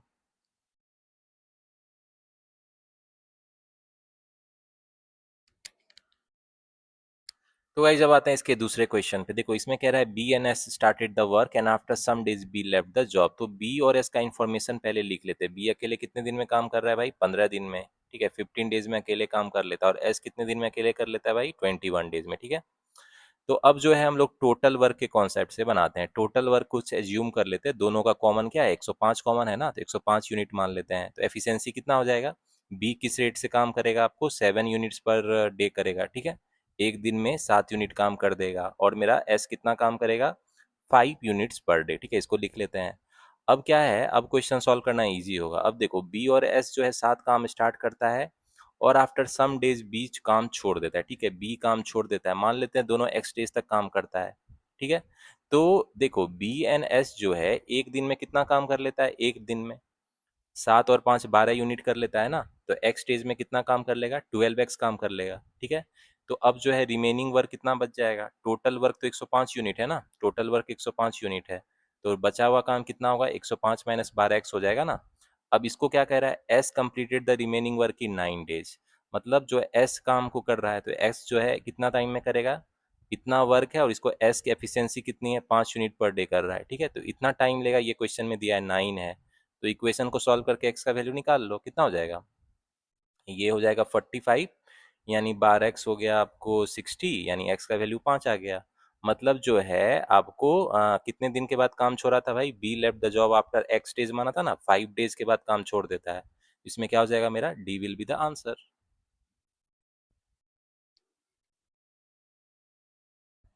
तो गाइस अब आते हैं अगले क्वेश्चन पे, देखो इसमें कह रहा है B and R undertake to complete a piece of work for ₹7500, ठीक है, बी एन आर कोई काम को लेता है मिलके करने में 7500 रुपये में, with the help of N they complete the work in 8 days. मतलब जो है बी आर और एन मिलके काम को कितने दिन में कर लेते हैं, 8 डेज में कर लेते हैं, ठीक है। तो कह रहा है find the share of N, N को कितना पैसा मिला भाई टोटल 7500 में। अब बी जो है अकेले कितने दिन में काम कर रहा है, 15, और आर 24, ठीक है, बी अकेले 15 दिन में कर लेता है, आर 24 दिन में कर लेता है। तो एन का पता चल जाएगा ना, एन का कितना हो जाएगा, 1/8 माइनस 1/15 माइनस 1/24, इतने दिन में काम कर लेगा। तो एलसीएम निकाल लो भाई, 8 15 24 का एलसीएम कितना हो जाएगा, 8 का 8, ये 15 हो गया, 8 तिया 24, फिर 3 से ले लो, ये आपको हो गया 8 तिया 24 पचे 120, ठीक है। ये हो गया 15, ये हो गया 8, ये हो गया 5, तो ये कितना हो गया आपको, 15 में से 13 गया, कितना हो गया, 2, 1/60, मतलब एन अकेले 60 डेज में काम को कर लेता है। अब गाइज देखो, अब जो बी आर एन तीनों को मिला के कितना मिलेगा, 7500 रुपया, मतलब जो ज्यादा काम करेगा उसको उस हिसाब से पैसा मिलेगा। तो बी जो है 15 दिन में ही काम कर लेता है, आर 24 दिन में काम करता है, एन 60 डेज में काम करता है, ठीक है। तो अब जो है एफिशिएंसी का रेशियो क्या होता है, इन्वर्सली प्रोपोर्शनल टू टाइम। तो गाइज तो गाइज इसका एफिशिएंसी का रेशियो क्या हो जाएगा, बी आर एन का 1/15 इस टू 1/24 इस टू 1/60, ये हो जाएगा ना। तो इसको आप कुछ कॉमन इसका क्या आ जाएगा, 15 24 60 का कॉमन क्या आ जाएगा, सोचो सोचो सोचो, 120, ठीक है, तो 120 से गुना कर दो तो ये 8:5:2 हो जाएगा। तो ये एफिशिएंसी का रेशियो हो गया। अब देखो ये ज्यादा एफिशिएंट है तो इसको ज्यादा पैसा मिलेगा बी को, उसके बाद आर को मिलेगा और एन को मिलेगा। तो हमको चाहिए एन का शेयर कितना होगा जो 7500 रुपया में, तो एन का शेयर कितना हो जाएगा, 2/8 5 13 2 15 इंटू 7500। तो जो ज्यादा रेट करेगा और रेट ऑफ वर्क जिसका ज्यादा है, क्षमता ज्यादा, उसको ज्यादा पैसा मिलेगा। तो ये कॉन्सेप्ट आप ध्यान में रखना, ठीक है। तो एन का शेयर कितना हो गया, 1000 रुपया मिलेगा एन को, ठीक है, 1000 रुपया एन को मिलेगा। अगर पूछता बी को कितना मिल रहा है, तो बी का क्या होता शेयर भाई, 8/15 गुना 7500, यानी 4000 इसको मिलता। तो सिंपली 500 से गुना भी कर सकते हो, 4000 मिलेगा इसको, इसको मिलेगा 2500, बी को आर को मिलेगा 2500, और एन को कितना मिलेगा 1000 रुपया। ठीक है, तो हमको पूछ रहा है एन का शेयर कितना होगा, तो कितना हो जाएगा 1000 रुपया होगा। B will be the answer. तो गाइस अब आते हैं इस टाइम एंड वर्क के अगले क्वेश्चन को देख लेते हैं। देखो इसमें कह रहा है A start the work and work for X days while C and E complete the remaining work in 4/1/2 days, then find the value of X. तो ये ए सी और ई के बारे में हमको चाहिए। ठीक है, ए अकेले कितने दिन में कर रहा है 10 दिन में, सी कितने दिन में 12 दिन में, ऊपर में डाटा है ना उससे देख लेना, ई कितने दिन में कर रहा है 20 दिन में। ठीक है, तो मान लेते हैं टोटल वर्क, फिर से मान लेंगे कुछ। ठीक है, टोटल वर्क मान लेते हैं 60 यूनिट है।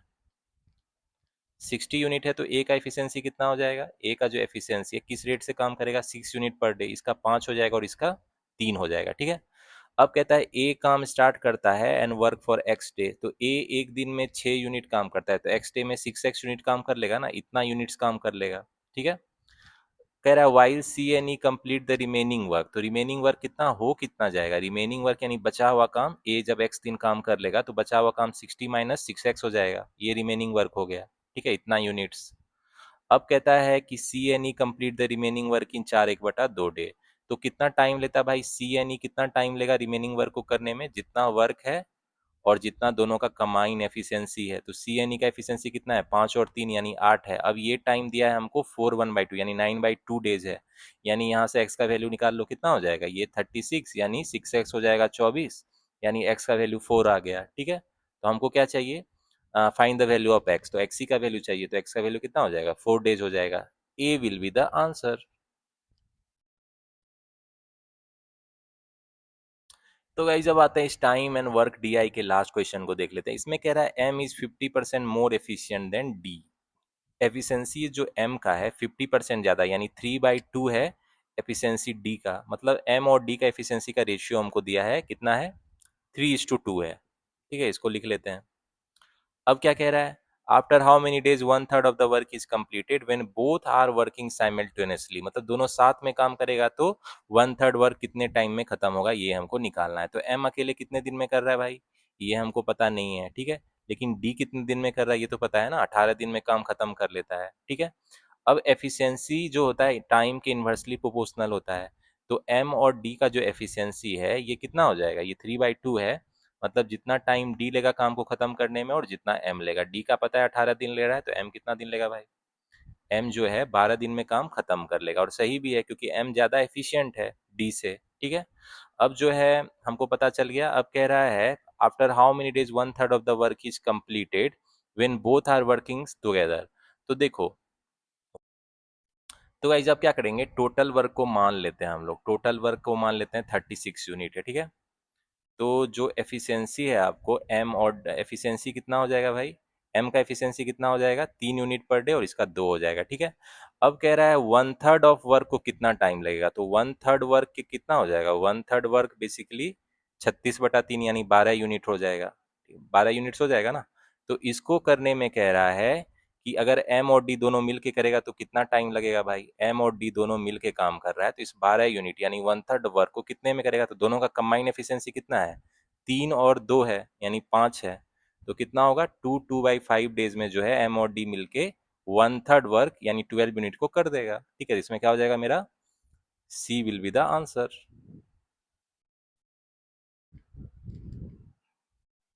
तो गाइस अब आते हैं आपको प्रॉफिट एंड लॉस पे, टेबुलर दिया है परसेंटेज बेस है। ठीक है, इसमें दिया है the following table shows the percentage of discount allowed by different shop on different item. ठीक है, तो इसमें क्या है, आपको different shop A B C D है। ठीक है, तो वो मोबाइल, टैबलेट, लैपटॉप और कैमरा पे कितना परसेंट डिस्काउंट देता है ये हमको दिया है। कुछ मिसिंग डाटा भी है जिसका इन्फॉर्मेशन हमको क्वेश्चन से कलेक्ट करना है। ठीक है, तो अब आते हैं इसके क्वेश्चन पे, डायरेक्ट आ जाते हैं क्योंकि इसमें तो डाटा कुछ कलेक्ट करना नहीं है, जो हमको परसेंटेज डिस्काउंट है इसको यूज करना है डिफरेंट शॉप्स और डिफरेंट आइटम्स का। ठीक है, तो पहला क्वेश्चन क्या कह रहा है, the mark price of mobile sold by shop C and E were equal. ठीक है, तो मार्क प्राइस जो है सी और ई का इक्वल है। ठीक है, इसको लिख लेते हैं, और किस प्रोडक्ट के लिए, मोबाइल के लिए। ठीक है, इसको लिख लेते हैं and the total discount allowed by this shop was ₹9600। मतलब जो है टोटल डिस्काउंट जो है मोबाइल पे शॉप सी एन ई कितना अलाउड करता है भाई, ₹9600। तो इसको लिख लेते हैं।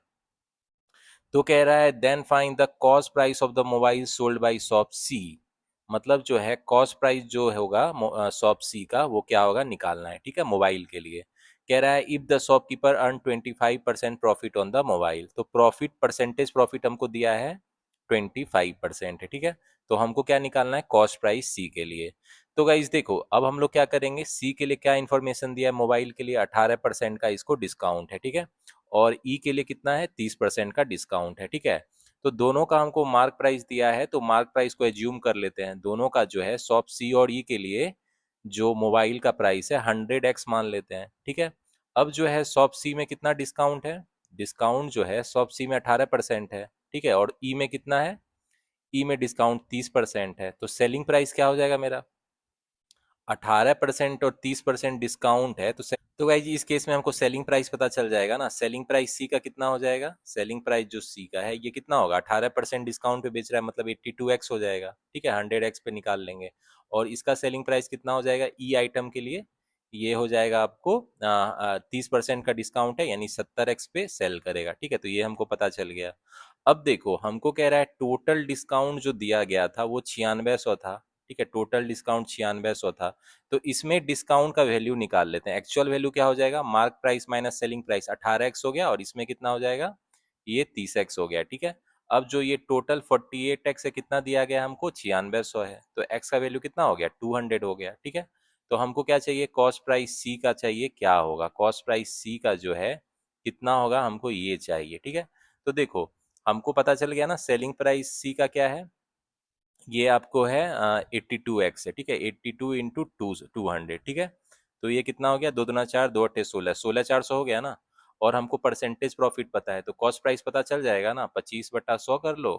और सेलिंग प्राइस कितना है, 16,400। कॉस्ट प्राइस को मान लो जेड, ठीक है। तो हमको जेड चाहिए कितना होगा, तो ये कितना हो जाएगा, 16400 गुना 4 minus 4z is equal to Z हो जाएगा, ठीक है। यानी 5z हो जाएगा आपको 16400 गुना 4, ठीक है। तो देखो 5 से चला जाएगा ना, 5×3 = 15, 1 5×10 3280 यानी 4 0 4 32 का 2 हाथ में 3 4 8 3 11 के एक हाथ में 1, 13,120 हो जाएगा मेरा कॉस्ट प्राइस, ठीक है। तो इसमें क्या हो जाएगा मेरा, A will be the answer.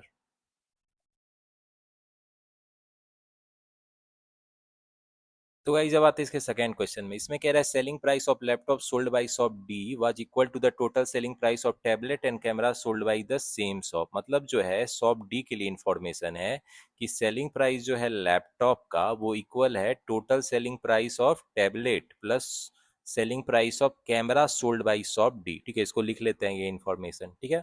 अब क्या कह रहा है, while the difference between the selling price of tablet and camera, मतलब सेलिंग प्राइस जो टैबलेट का है और कैमरा का है कितना है भाई, 1500 रुपीज है, ठीक है। इसको भी लिख लेते हैं। And both the item tablet and camera have same market price. मतलब जो है टैबलेट एंड कैमरा जो है इसका मार्क प्राइस सेम है, ठीक है, टैबलेट और कैमरा का मार्क प्राइस सेम है, इसको लिख लेते हैं। तो क्या कह रहा है, then find the profit earn in laptop sold by the shopkeeper of shop D. तो लैपटॉप में जो है कितना प्रॉफिट होता है हमको ये निकालना है, ठीक है।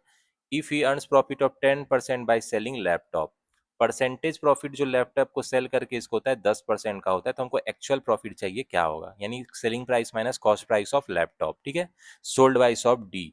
तो देखो शॉप डी के लिए इन्फॉर्मेशन क्या दिया है, टैबलेट पे 15% डिस्काउंट है और कैमरा पे 20% डिस्काउंट है, ठीक है। तो देखो इसमें जो है टैबलेट और कैमरा का मार्क प्राइस सेम है तो दोनों को 100x मान लेते हैं, ठीक है। तो सेलिंग प्राइस टैबलेट का कितना हो जाएगा और कैमरा का कितना हो जाएगा, एज पर डिस्काउंट। जैसे टैबलेट पे आपको कितना है 15% का डिस्काउंट है तो सेलिंग प्राइस टैबलेट का 85x हो जाएगा, ठीक है। और कैमरा पे डिस्काउंट 20% है तो सेलिंग प्राइस कैमरा का 80x हो जाएगा, ठीक है। ये आपको क्लियर है ना। अब हमको कह रहा है कि जो टैबलेट और कैमरा का सेलिंग प्राइस का डिफरेंस है ये हमको 1500 दिया है, यहाँ से देखो। तो ये 1500 दिया है तो हमको पता चल गया ना, एक्स का वैल्यू 300 हो गया। तो हमको पता चल गया कि जो सेलिंग प्राइस कैमरा का कितना है, 24,000 है। और जो टैबलेट का है कितना है, 3×5 = 15, 3×8 = 24, 25, 25,500 है, ठीक है, ये पता चल गया। अब हमको चाहिए कि प्रॉफिट क्या होगा लैपटॉप को सेल करने पे, ठीक है, परसेंटेज प्रॉफिट दिया है। तो अब हम लोग लैपटॉप का सेलिंग प्राइस देखो यहाँ से निकल जाएगा। लैपटॉप का सेलिंग प्राइस कितना हो जाएगा? जो टैबलेट का सेलिंग प्राइस है यानी 25,500 और जो कैमरा का सेलिंग प्राइस है जो कि 24,000 है, यानी इसका कितना हो जाएगा? 49,500 रुपीज हो जाएगा सेलिंग प्राइस ऑफ लैपटॉप। ठीक है। तो अब देखो सेलिंग प्राइस लैपटॉप पता है, परसेंटेज प्रॉफिट पता है, तो हमको कॉस्ट प्राइस पता चल जाएगा ना? चल जाएगा कि नहीं आप बताना। तो देखो यहाँ से जो है कॉस्ट प्राइस निकाल लेते हैं। 10/100 है आपको प्रॉफिट है और सेलिंग प्राइस 49,500 है, तो इसको मान लो वाई है आपको कॉस्ट प्राइस। ठीक है, तो ये कितना हो जाएगा? 49,500 हो जाएगा minus 10y is equal to Y, यानी 11y हो जाएगा आपको 4,95,000। ठीक है, तो ये कितना हो जाएगा? 11 चौके 44, 45,000, यानी जो कॉस्ट प्राइस है लैपटॉप का कितना हो जाएगा? 45,000 हो जाएगा।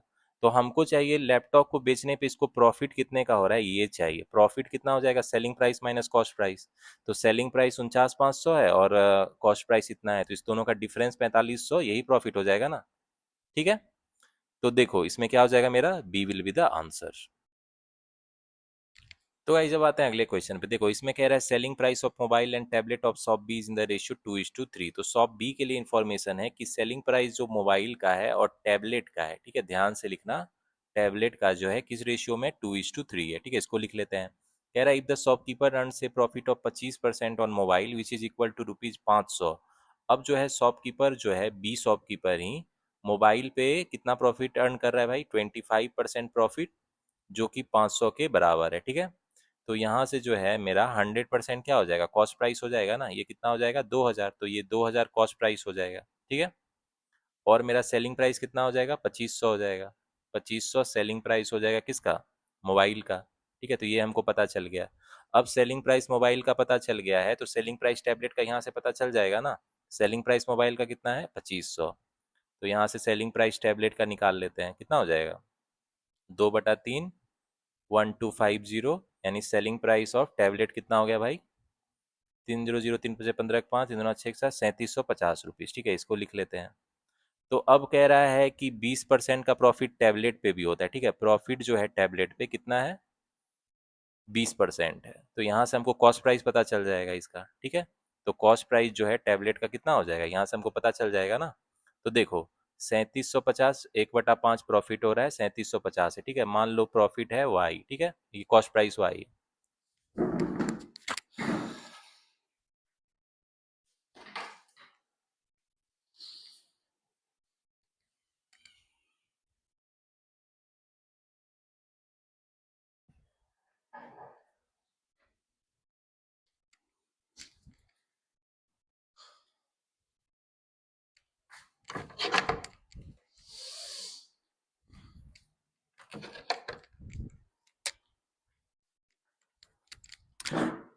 तो गाइज यहाँ पे कॉस्ट प्राइस टैबलेट का कितना हो जाएगा? वाई 3750 गुना 5 कर दो फटाफट, -5y। ठीक है, तो यहाँ से देखो ये हो गया आपको 6y इज इक्वल टू 3750 गुना 5। ठीक है, तो यहाँ से कैलकुलेट कर लो, 6×6 = 36, 1 6×2 = 12, 3 625, यानी कितना हो गया? 25 के 5 हाथ में 2, 5×10 2, 25 15 10 2 12 का 2 हाथ में 1, 3125। मतलब वाई जो है कॉस्ट प्राइस हमको पता चल गया ना टैबलेट का 3125 होगा। ठीक है, ये पता चल गया।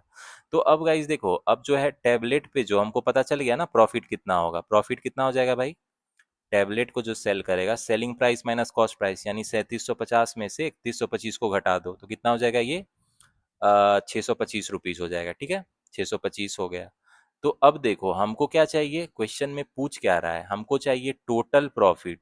Total profit earn by seller, जो आपको मोबाइल और टैबलेट पे टोटल प्रॉफिट कितना हो रहा है। तो ये क्वेश्चन में ही दिया था मोबाइल पे 500 रुपया का प्रॉफिट हो रहा है और ये हम लोगों ने निकाल लिया टैबलेट पे 625 का हो रहा है।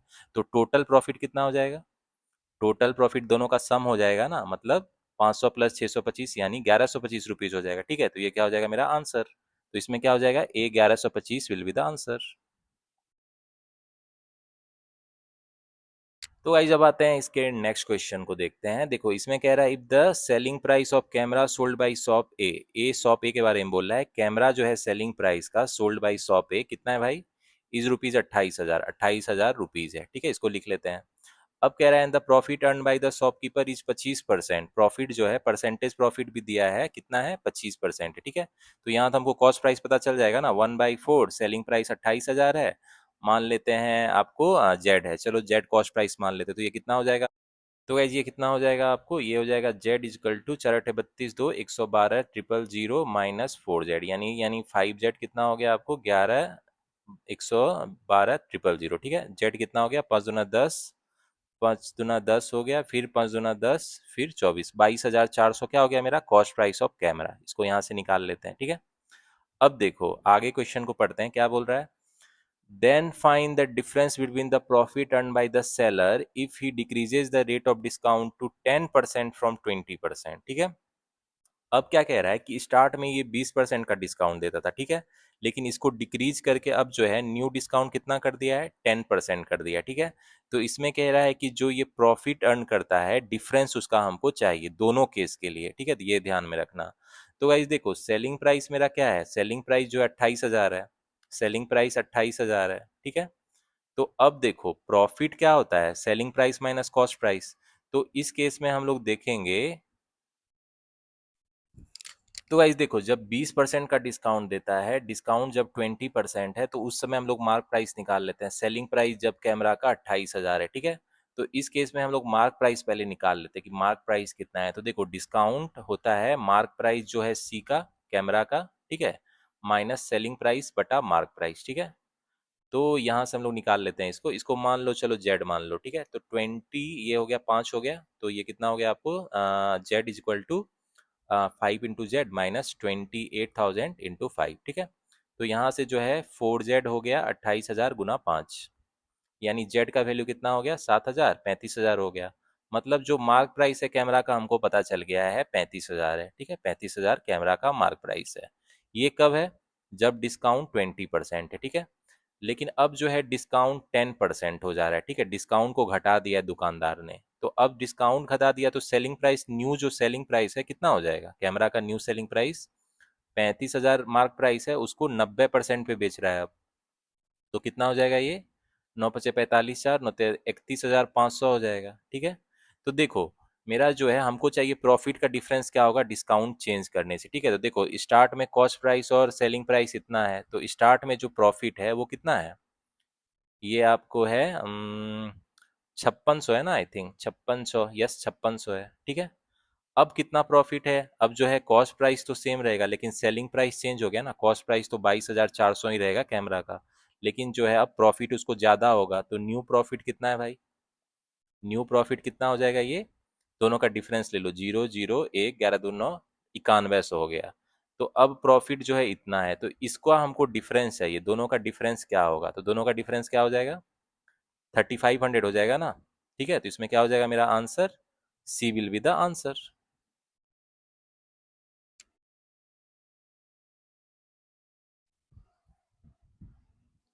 तो गाइज इस प्रॉफिट एंड लॉस टीआई का लास्ट क्वेश्चन आपके होमवर्क के लिए, ठीक है, ये भी अच्छा क्वेश्चन है, चैलेंजिंग क्वेश्चन है, होपफुली आप मुझे इसका करेक्ट आंसर बताओगे कमेंट सेक्शन में क्या होगा, ठीक है। और आपको डाटा दिया गया है डिफरेंट शॉप्स के लिए, मोबाइल, टैबलेट, लैपटॉप और कैमरा का परसेंटेज डिस्काउंट कितना दिया गया है, किसी में मिसिंग में भी है, मिसिंग डाटा भी है, तो मिसिंग डाटा का वैल्यू आप क्वेश्चन पढ़ के निकाल लेना, ठीक है। तो जिस शॉप के लिए दिया गया उस शॉप का आप डाटा देख लेना और इस क्वेश्चन का मुझे सॉल्व करके करेक्ट आंसर बताना कमेंट सेक्शन में क्या होगा। तो गाइज अगर हम लोग मेंस एग्जाम में प्रॉफिट एंड लॉस का, जैसे ये डीआई है, इस क्वेश्चन का अगर ओवरव्यू लेंगे तो बहुत बच्चे इसको देख के डर जाएंगे, घबरा जाएंगे भाई कि ये क्वेश्चन तो सॉल्व नहीं होगा, क्योंकि देखो इसमें जो है टेबुलर डाटा पे दिया है आपको प्रॉफिट एंड लॉस का क्वेश्चन, ठीक है, और इसमें कुछ डाटा आपको मिसिंग भी है, तो मिसिंग टेबुलर डीआई का क्वेश्चन है प्रॉफिट एंड लॉस पे। तो बच्चों को अप्रोच पता नहीं होता है कि इस तरह के क्वेश्चन को सॉल्व करने का बेस्ट अप्रोच क्या होता है, सही तरीका क्या होता है, ठीक है। तो आज हम लोग सीखेंगे अप्रोच, मेंस के जो प्रॉफिट एंड लॉस का डीआई का क्वेश्चन आएगा उसको सॉल्व करने का बेस्ट अप्रोच क्या है। सबसे पहले तो डरने की कोई बात नहीं है, आराम से सॉल्व होगा, स्टेप बाय स्टेप चलेंगे, और अगर आपके कॉन्सेप्ट क्लियर है तो कोई भी दिक्कत नहीं होगी। प्रॉफिट एंड लॉस का अगर आपने कॉन्सेप्ट अच्छे से पढ़ा है, मेरे चैनल पे जो मैंने वीडियो डाली थी कॉन्सेप्ट की, तो आपको ये क्वेश्चन आराम से बनेगा। तो हम लोग सबसे पहले क्वेश्चन पढ़ लेते हैं। इसमें क्या है, following table shows the cost price, selling price, mark price, profit and loss percent and discount percent for the different product, ठीक है। तो गाइज इसमें जो है आपको 5 product A B C D है, उसका जो है कॉस्ट प्राइस दिया है, सेलिंग प्राइस दिया है, मार्क प्राइस दिया है, प्रॉफिट लॉस दिया है और डिस्काउंट परसेंट दिया है, ठीक है। अब इसमें से कुछ डाटा मिसिंग भी है जिसका वैल्यू हमको कैलकुलेट करना है। तो गाइज इस तरह के क्वेश्चन में अप्रोच ये होता है कि हम लोग कोशिश करते हैं मिसिंग डाटा जो दिया है इंफॉर्मेशन, उसको हम लोग कलेक्ट कर लें, जो भी मिसिंग है उसको हम लोग फिल कर लें। जैसे आप ए के केस में देखोगे तो इसका 6,000 कॉस्ट प्राइस है और 10% का प्रॉफिट हो रहा है। तो आप तुरंत बोलोगे भाई इसका सेलिंग प्राइस 6,000 का 110% हो जाएगा ना, मतलब कितना हो जाएगा भाई 6600 हो जाएगा। ये तो आप डायरेक्ट बोल सकते हो, इसका 110% 6,000 का, ठीक है। अब जो है सेलिंग प्राइस इतना है और मार्क प्राइस 9600 है, तो डिस्काउंट कितना होता है आपको? डिस्काउंट जो होता है वो क्या होता है? बेसिकली जो मार्क प्राइस होता है और जो सेलिंग प्राइस होता है उसका डिफरेंस होता है, ठीक है। तो डिस्काउंट इस केस में कितना हो जाएगा? 3,000 होगा। और परसेंटेज डिस्काउंट कैसे निकलेगा भाई? ए के लिए बात हो रही है तो देखो परसेंटेज डिस्काउंट क्या होता है? डिस्काउंट का ओरिजिनल वैल्यू 3,000 है और परसेंटेज डिस्काउंट हमेशा मार्क प्राइस पे कैलकुलेट करते हैं, तो मार्क प्राइस 9600 है ए प्रोडक्ट के लिए, ठीक है। तो इतना परसेंट डिस्काउंट हो जाएगा, तो ये कितना हो जाएगा आपको? ये हो जाएगा 1,000 और ये 32 और ये 500, ये 16, यानी ये हो जाएगा, चलो 16 तिया 48, 2 16 का 16, तो गाइज ये कितना हो जाएगा आपको? 31.25%, ठीक है। तो डिस्काउंट हमको पहला पता चल गया, इसमें 31.25% होगा प्रोडक्ट ए के लिए, ठीक है। इसी तरह प्रोडक्ट बी के केस में देखोगे तो कॉस्ट प्राइस हमको दिया है और लॉस परसेंट दिया है, तो अब हम ये तो निकाल सकते हैं ना सेलिंग प्राइस कितना होगा। तो देखो हमारा जो है लॉस दिया हुआ है आपको, और आपको क्या दिया है? प्रोडक्ट बी के लिए बात हो रही है, तो लॉस दिया है, तो लॉस कितना हो जाता है आपको? जो कॉस्ट प्राइस है, ठीक है, 9,000 है, minus selling price, selling price मान लो एक्स है, ठीक है। तो कॉस्ट प्राइस पे ही लॉस कैलकुलेट होता है, तो ये 9 हो गया यानी 180, यानी एक्स का वैल्यू कितना हो गया? 9,000 में 180 घटाओ। अब देखो घटाने का भी तरीका होता है। 9,000 में सोचो आप 100 घटा रहे हैं, मतलब कितना हो गया? 8900 हो गया। और उसमें फिर हम लोग 20, 8800, फिर 8800 में 20 ज्यादा, मतलब 88 20 हो जाएगा, ठीक है। तो 8900 9,000, ठीक है।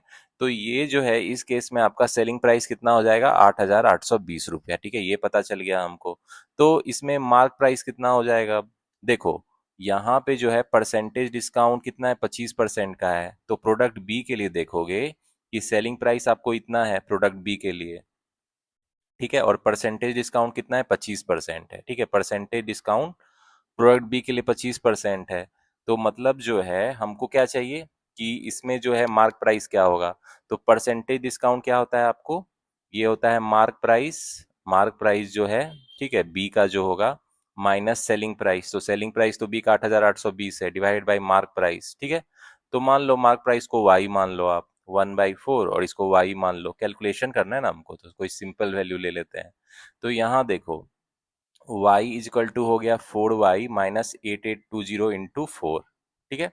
तो यहाँ से हमको सिंप्लीफाई करना है, तो 3y कितना हो जाएगा? 8820 इंटू 4 हो जाएगा, यानी y यानी मार्क प्राइस जो है b का कितना हो जाएगा? देखो 3 से जाएगा ना, 3 दूना 6, 3 नमा 27, 2940, 4 दूना 0, 4 चौक 16 के हाथ में 1, 4 नमा 36, 1 37 के साथ हाथ में 4 0, 4 चौक 16, 4 नमा 7 3, 4 दूना 8 3, 11, 11,760 क्या हो जाएगा मार्क प्राइस, ठीक है। तो हमारा मार्क प्राइस भी पता चल गया, 11,760 हो गया। देख रहे हो इस तरीके से स्टेप बाय स्टेप हम लोग क्या करेंगे? कैलकुलेशन करेंगे जो भी मिसिंग डाटा है।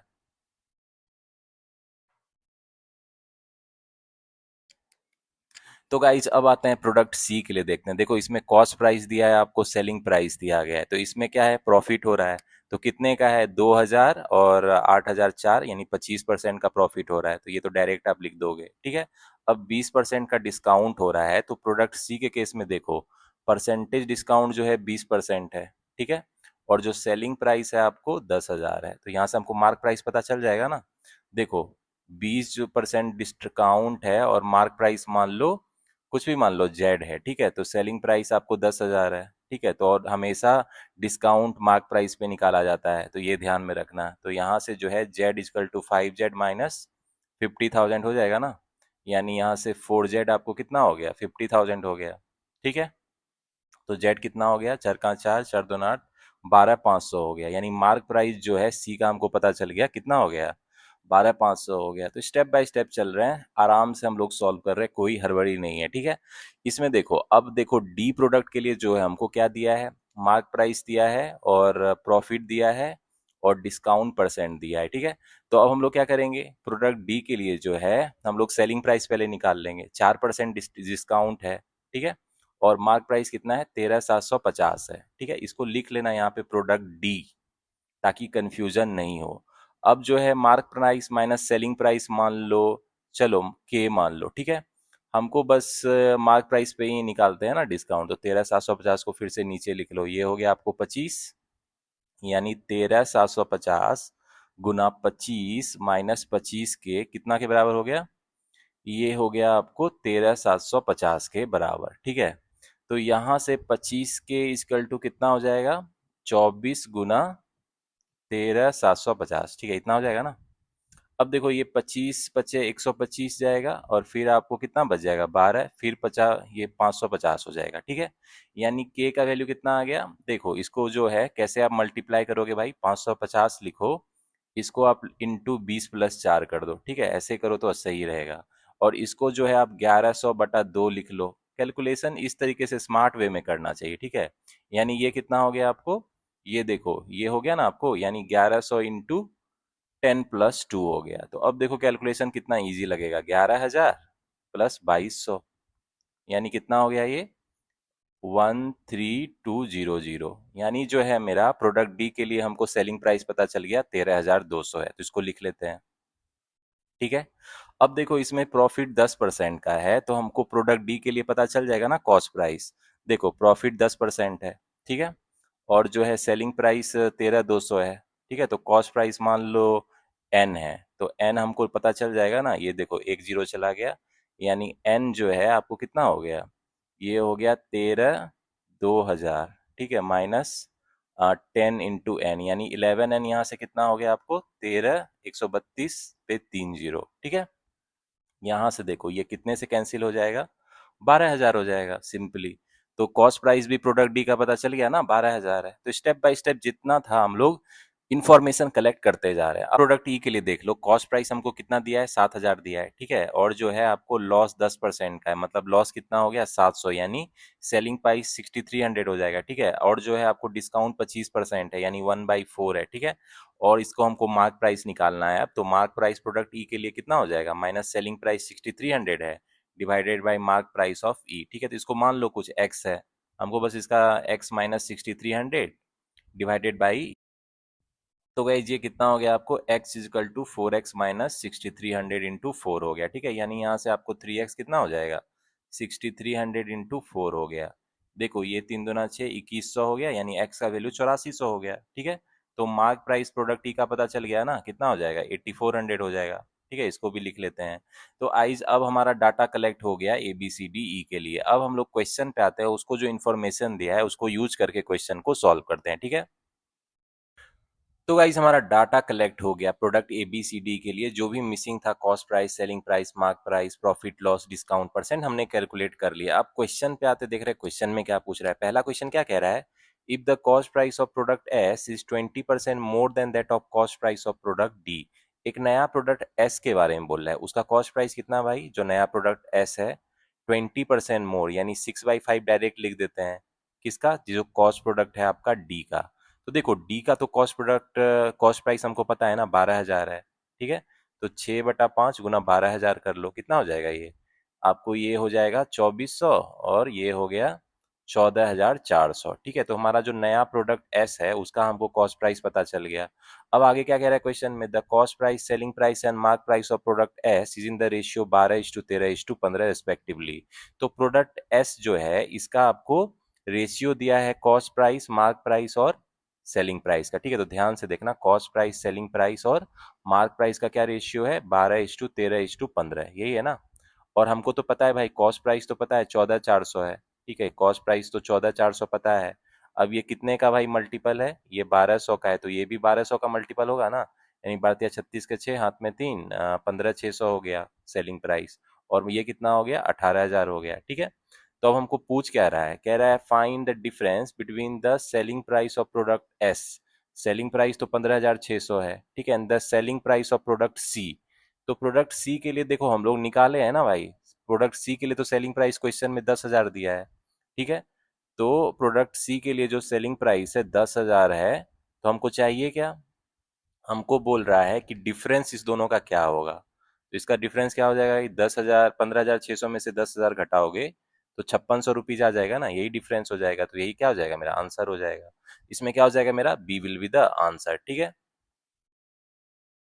अब गाइस जाते हैं इस missing tabular profit and loss DI के सेकेंड क्वेश्चन को देख लेते हैं, ठीक है। इसमें क्या कह रहा है, इसमें कह रहा है cost price of product F is 10% more than the selling price of product ए।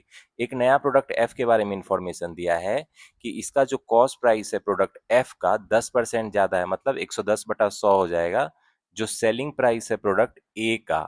तो देखो ए का तो हम लोग सेलिंग प्राइस निकाल चुके हैं ना, 6600 है, ठीक है। तो देख लो, जो मिसिंग वैल्यू था हमने स्टार्ट में ही निकाल दिया ताकि क्वेश्चन इजीली बन जाए। तो अब जो है हम लोग को क्वेश्चन इजी लग रहा है क्योंकि मिसिंग वैल्यू हम लोग कैलकुलेट ऑलरेडी कर चुके हैं। तो ये कितना हो जाएगा, 1100, 11 छके 66 के 6, हाथ में 6, 11 छके 66, 6 72, ठीक है। तो इतना हो जाएगा ना। तो ये आपको हो गया ये हो गया आपको cost price of product F, ठीक है। अब क्या चाहिए, कह रहा है then find the difference between the cost price of product F यानी 7260 है और selling price of product E.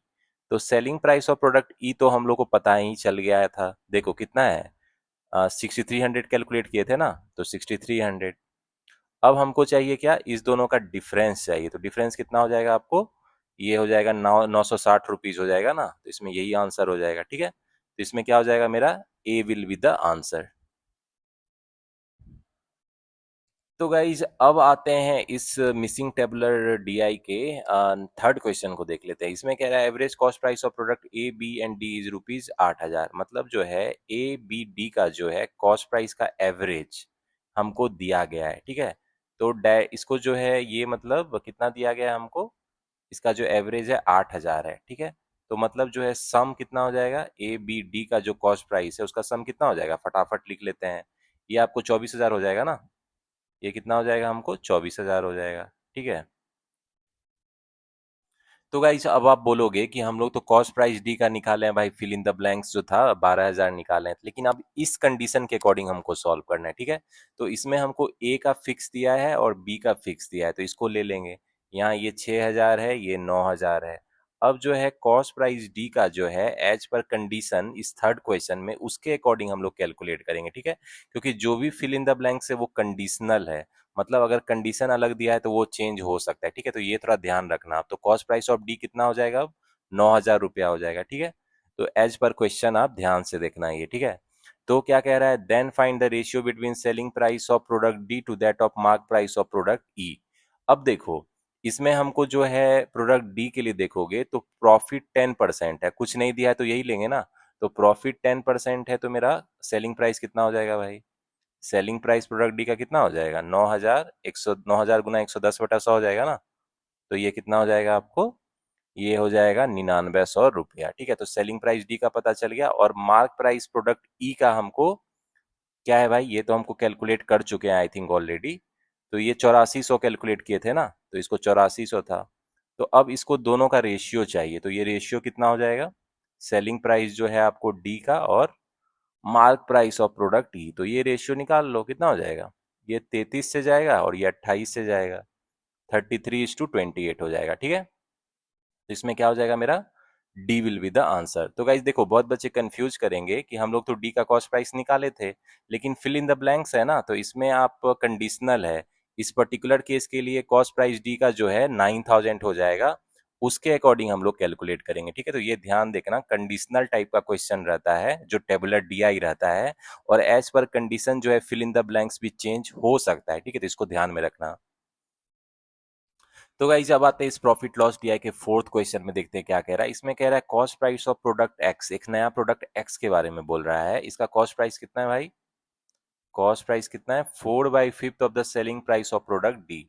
तो 4/5 सेलिंग प्राइस प्रोडक्ट डी का कितना है, देखो देखो भाई कितना है, 13,200 है, ठीक है। तो देख लेते हैं, यहाँ से लिख लेते हैं इसका 4/5 यानी 5 दूना 10, 5 छके 30, 2 640 यानी 0, 4 छक 16 के 6, हाथ में 1, 4 छक 24 एक 25 के 5, हाथ में 2, 4 दूना 8 2 10, 10,560 है भाई cost price of product S. अब क्या कह रहा है, the cost price of product Y, एक वाई प्रोडक्ट है उसके बारे में बोल रहा है कि कॉस्ट प्राइस कितना है वाई का, 7/8 of mark price of product ए। तो ए का मार्क प्राइस हम लोगों ने 9600 क्वेश्चन में ही दिया है, ठीक है। तो ये कितना हो गया आपको, 1200 यानी 8400 हो गया, ठीक है। तो इसको भी लिख लेते हैं। अब क्या कह रहा है, then cost price of product S is approximately how much percent more by less than the cost price of product Y. तो देखो ऑब्वियसली ज्यादा है, तो कितना ज्यादा है, 10,560 माइनस 8400 बटा 8400 गुना 100, इतना परसेंट क्या है, ज्यादा है। तो ये कितना हो जाएगा आपको, देखो 1600 और 2160 बटा 84 हो जाएगा, इतना परसेंट होगा, ठीक है। तो अब इसको देखो ये कितना होगा, 22 से जाएगा 168, 32 यानी 25% होगा ना, आई थिंक 25% मोर हो जाएगा, ठीक है। तो इसमें क्या हो जाएगा मेरा, इसमें हो जाएगा B will be the answer. तो गाइज इस प्रॉफिट एंड लॉस टीआई का जो लास्ट क्वेश्चन है ये आपके होमवर्क के लिए, ठीक है। तो आप डाटा जो है ऊपर में हम लोगों ने मिसिंग कैलकुलेट किया था उसको यूज करके इसका मुझे करेक्ट आंसर बताना क्या होगा। तो गाइज देखो प्रॉफिट एंड लॉस का अगर ये डीआई का बात करें तो इसका लेवल मॉडरेट था, ठीक है। मतलब क्वेश्चन ठीक ठाक था, उतना ज्यादा डिफिकल्ट नहीं था, लेकिन चूंकि इसमें फिल इन द ब्लैंक्स था तो बच्चे देख के डर जाते, इसीलिए इस तरह के क्वेश्चन में आपका अप्रोच क्या होना चाहिए, मैंने आपको ये सिखाया स्टेप बाय स्टेप। जो कॉन्सेप्ट आपने पढ़ा है, कॉस्ट प्राइस सेलिंग प्राइस में क्या रिलेशन होता है, प्रॉफिट लॉस में मार्क प्राइस सेलिंग प्राइस और डिस्काउंट में क्या रिलेशन होता है, तो बेसिक कॉन्सेप्ट को यूज करके हमको फिल इन द ब्लैंक्स करना था। जो पांचों प्रोडक्ट ABCD का है उसके अकॉर्डिंग फिर क्वेश्चन आंसर करना था। तो आपको क्वेश्चन थोड़ा इजी लगा होगा, लेकिन ये जो डाटा कलेक्शन का काम होता है बहुत बच्चे यही नहीं कर पाते हैं। तो मेरा अप्रोच सिखाने का यही है कि डाटा कलेक्शन करो, जो अरिथमेटिक बेस्ड DI है उसको आप कंसेप्चुअली स्ट्रांग रहोगे तभी अच्छे से कर पाओगे, अदरवाइज आप फंस जाओगे। इसीलिए मेक श्योर कंसेप्ट आप सारे टॉपिक के स्ट्रांग रखो, तो इस तरह के क्वेश्चन बनेंगे। अप्रोच जैसे मैंने यूज किया, आप भी इस तरह के अप्रोच यूज करके डाटा कलेक्ट करके क्वेश्चन को इजीली सॉल्व कर सकते हो, ठीक है। तो मुझे इसका लास्ट क्वेश्चन का आंसर बताना कमेंट सेक्शन में क्या होगा। तो गाइज अब जो है SBI PO mains IPS PO mains level की क्वांट की बहुत सारी वीडियो आने वाली है, ठीक है। और मैं आपको हाई लेवल क्वेश्चन प्रैक्टिस कराऊंगा, कैसलेट DI, arithmetic word problem, data sufficiency, quantity comparison, जितने न्यू पैटर्न के हाई लेवल क्वेश्चन है सब कराऊंगा, ठीक है। और हर टॉपिक के जितने इंपॉर्टेंट टॉपिक है सबके, ठीक है। तो मेरे साथ प्रैक्टिस करते रहो और आगे के एग्जाम की अच्छे से प्रिपरेशन, मेंस की अच्छे से प्रिपरेशन करते रहो, ठीक है। तो चलो गाइज मिलते हैं नेक्स्ट वीडियो में, till the time keep learning and keep practising.